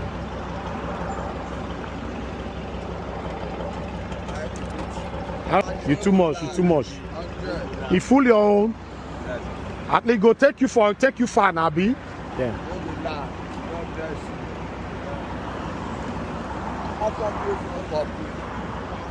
Okay, they call. Okay, don't do it, man. Yeah. Thank you. Yeah. You get another delivery man. 100 for you. Come. For your Easter, eh? Pour on for your engine. Just buy fuel. You just buy fuel. You carry. You feel carry him. Or you don't feel hold on, maybe you might give somebody else now. No, I will. Yeah? I will. You don't enter your this. You don't fool. Put small there, best. You don't fool. Are you there now? Sing it this way. Okay. So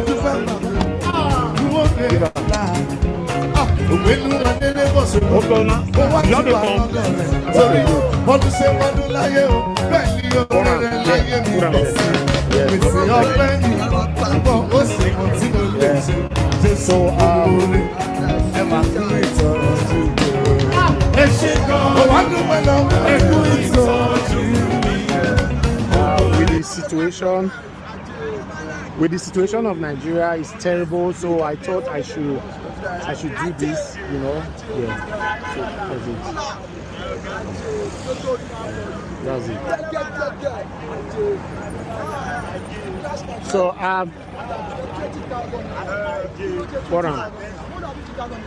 Thank you, boss. yes. He enter now. You say you're back for just now. Yeah, no problem. Wait, you don't finish. But you say you get for just now. Help others, but let me buy a drink for you guys as well. Eh? Thank you, sir. God bless you, sir.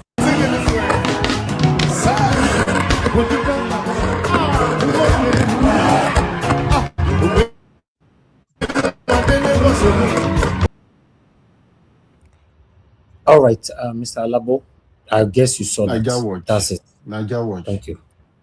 May your pocket and your cup, every source of your income, may you never run dry. I know you are a man that you've said you will never be poor in your life.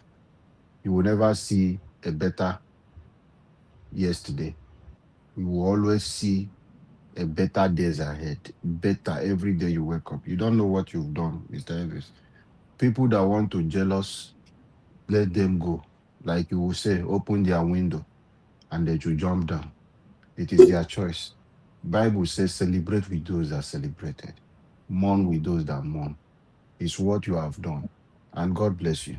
Those people you gave those fuel, you don't know what you've done. You've covered things. That money, they can use it and buy food and give to their family. The transport they will run it with, those delivery, it will cover a lot of things. In this hard economy, it is your money you are using. That's why I tell you, you are not poor. You wanted all of us to be involved in this business to move Nigeria forward. Only you can do your solar. You have never come out one day.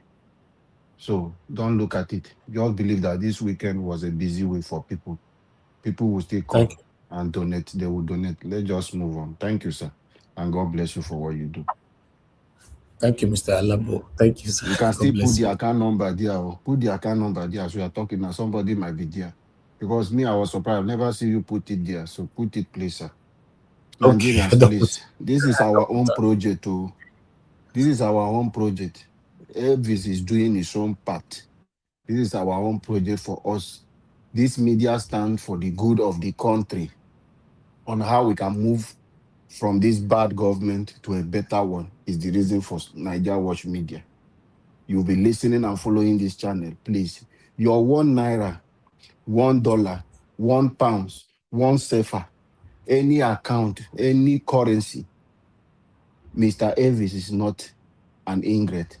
He always appreciates you, even your thank you and your prayers. Please send in your donation. It will go a long way. And God bless every one of us. Thank you, Mr. Naija Watch. Thank you, my brother, Mr. Alabo. God bless you, sir. Thank you. Augustine, your final. Okay, thank you, Naija Watch. The only thing I wanted to, with the short clip you showed us, you know, I'm always skeptical about safety, but since it was safe, the place you were standing to do it, well, God is always there. God is always there. Dr. C, no worry, nobody will do Naija Watch anything. You know, say the when I safety, your safety first. Grace, the grace is there. Anyway, the grace of God. Peter the grace will be of the God. Wahana. Now so would they fear. It's still Peter be say make we know. Hey, Naija Watch, I don't know whether you showed it. They said there was something I saw. I don't know whether it's recent or today. Peter B was in Benin, in Edo State. Is it true? I'm not sure. I didn't see anything like that before. Okay, I saw it. I just felt maybe you want to touch. Somebody told me you want to touch down to base for obedient, just to energize them again. I don't know. So anyway, you will find out by tomorrow. So the thing I want to round up in what the thing. No, somebody. Naija Watch. Did you have the video that the cleric they've come together in the north, telling them if Obi is the only option, they will go for Obi than Agbado? No, I didn't show any video today because we played long video of Sowore. Okay, yeah, maybe, but that will be touching down at the base in the where the guy title and where they tell me. Anyway, the thing I want to say is Rosiem. Yes, please. Please, I have a question. Now, with what happened to Fani Kayode, do we think that can no, do we think that can have a ripple effect on other countries that they want to send it to?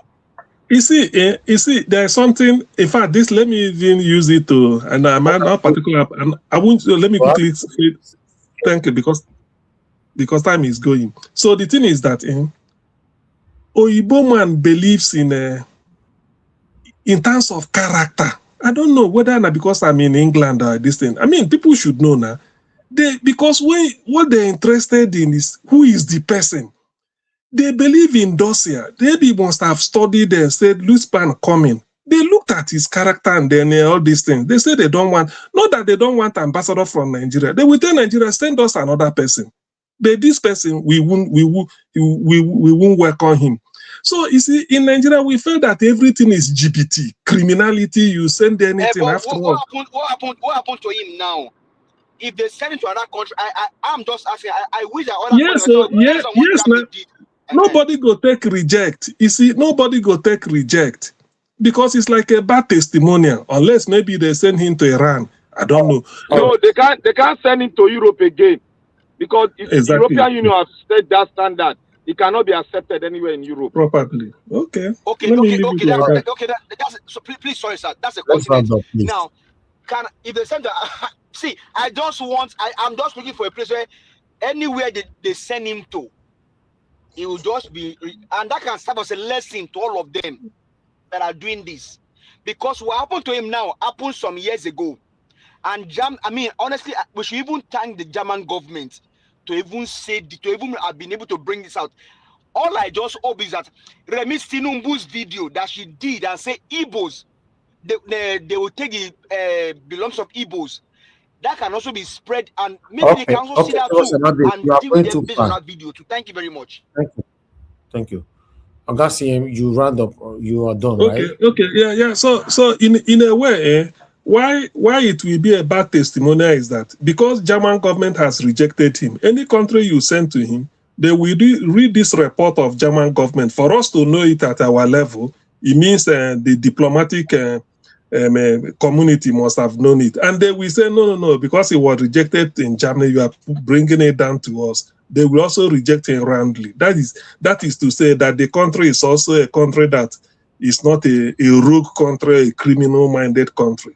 It's like when you are rejected, you are rejected. You just have to go back home. I don't think any country can accept you. That's all. Thank you. Okay. All right. Anybody else want to quickly say one or two? Because I'm running out right now.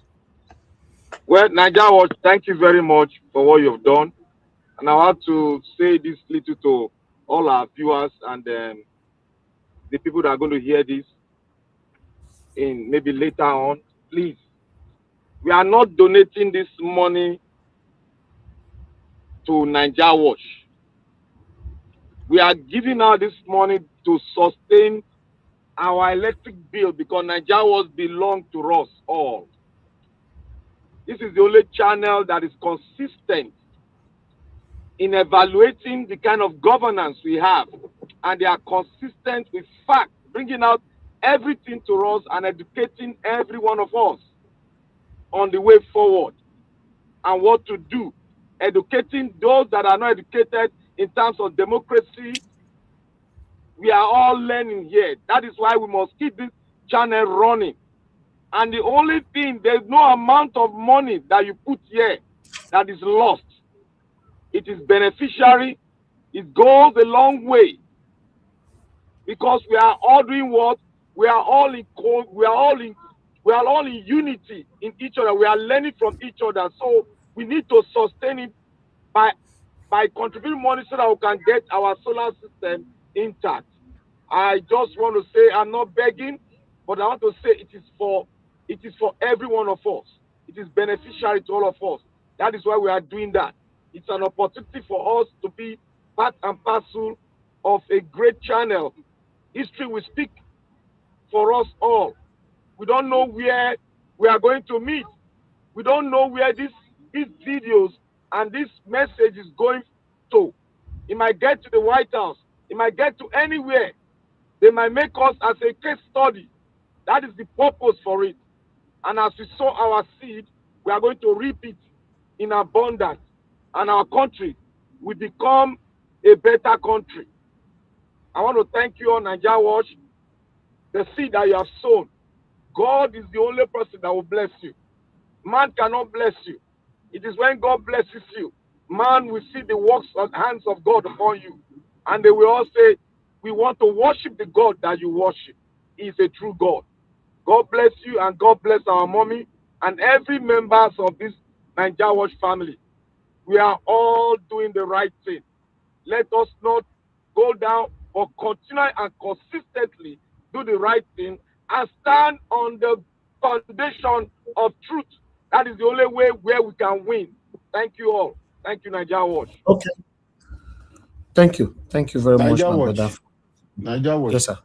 And my own is that I will beg them. If Black Panther say they beg, our own we are begging, please. This is our own project. And please, I'm begging you people. Now beg with a beg. Even if we go be beggar, let us do so that you will be proud to say Niger Watch. When you are on your comment section, you'll be proud that you are part of this project. And when you will see us succeed in 2027, you will be proud to be part of it. So don't stay away. This is a Nigeria project. Let's do it together. I'm begging you people, please. Help us. Thank you, Mr. Niger Watch. Thank you. Thank you, my people. Thank you very much, everyone. Now God bless you now. We've come to the end of this broadcast. It's been a long journey, 4 hours, 30 minutes now. Yes, let's continue to put our voices to what is affecting us in our country. This is just the beginning. It's going to get tougher because remember, it will be a big disgrace for Tinubu to be removed in one term or to make him a one-term president. So he's definitely going to fight heavily back. So, and a lot will be happening. You will see a lot of drama as we drive on to 2027. By God's grace. But fingers Please, sir, crossed. I have a question, sir. Question for this time will be random. Go ahead. Okay, so what's the situation on ADC based on what INEC said? Maybe we can come back to that tomorrow. That one will be tomorrow. Yeah. That one will be tomorrow. Yes. Okay. So let's put our heads together, my people, to see how we can push this satanic APC out of power forever. Because anything that make APC to leave power now, they can never have the opportunity to ever come back again. Nobody will allow them anymore. They are doing their worst right now. So without unity, we cannot achieve this. We should have that in mind. We cannot. We are supporting A, the other one is supporting B, the other one is supporting C. So it will be like a selfish mood. We need to be focused, to be realistic, and choose that one person that you and I know that at least is better than the rest of them. For me, it's Peter Obi. For you, yes, you think it's not Tinubu because you are selfish. Let's do that, my people. I'm doing my part here. I'm not supporting Peter Obi like I've said so many times. For Peter Obi to come and give me credit or anything. If he gives me, I will also appreciate that. But that's not why I'm doing what I'm doing. If that was the reason why I'm doing what I'm doing, I believe I would have stopped a long time ago. For me, I just want Nigeria to be better. Because I spend more time here. I want a better country. I want to feel that better country the same way I'm feeling it in the United Kingdom. That's all. And there's nothing wrong if I want that kind of lifestyle in my own country. That's what we are doing here. I appreciate every one of you, my people. Thank you so much. Gassiem, Mr. Jonathan, Mr. Alabo, Moderator, give us a mandate, Black Panther. Thank you, thank you, thank you. God bless you all. And thank you for those of you that super chatted us today. Mr. Joseph Orji, thank you, sir. God bless you. Some girl made there. And Osahon Norwensi, thank you very much. I'm very, very grateful. Wonderful Mommy Diaspora, thank you very much, Mommy. I appreciate you. Thanks for all that you do. Thank you for always being there. Abu Azim, my brother, we appreciate you. Thank you very much for all that you do. God bless you, my lovely brother. I appreciate you all, my people. I'll end the show right now. See you guys again tomorrow, fingers crossed, 7 p.m. Nigeria time. If we can pour out a pre-recorded video, we'll do that. If not, I'll see you guys at 7 p.m. Good night. Bye for now.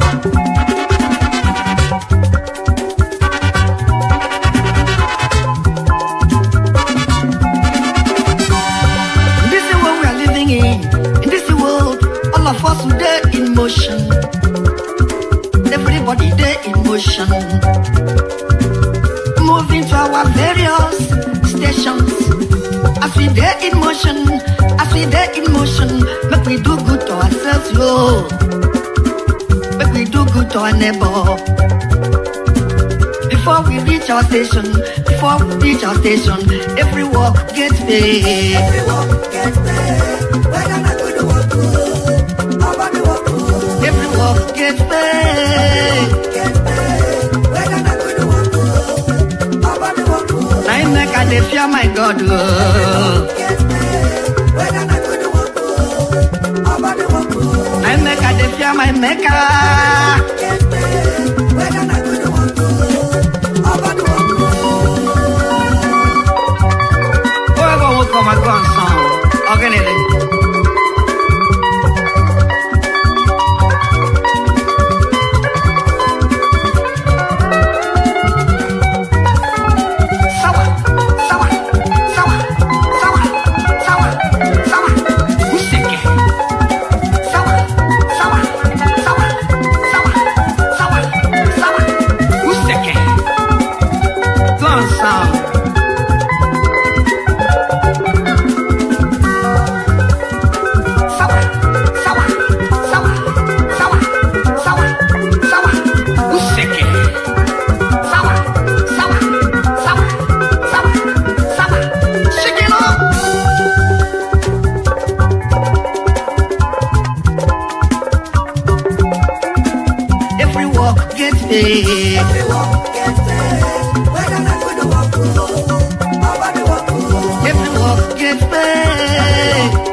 My God,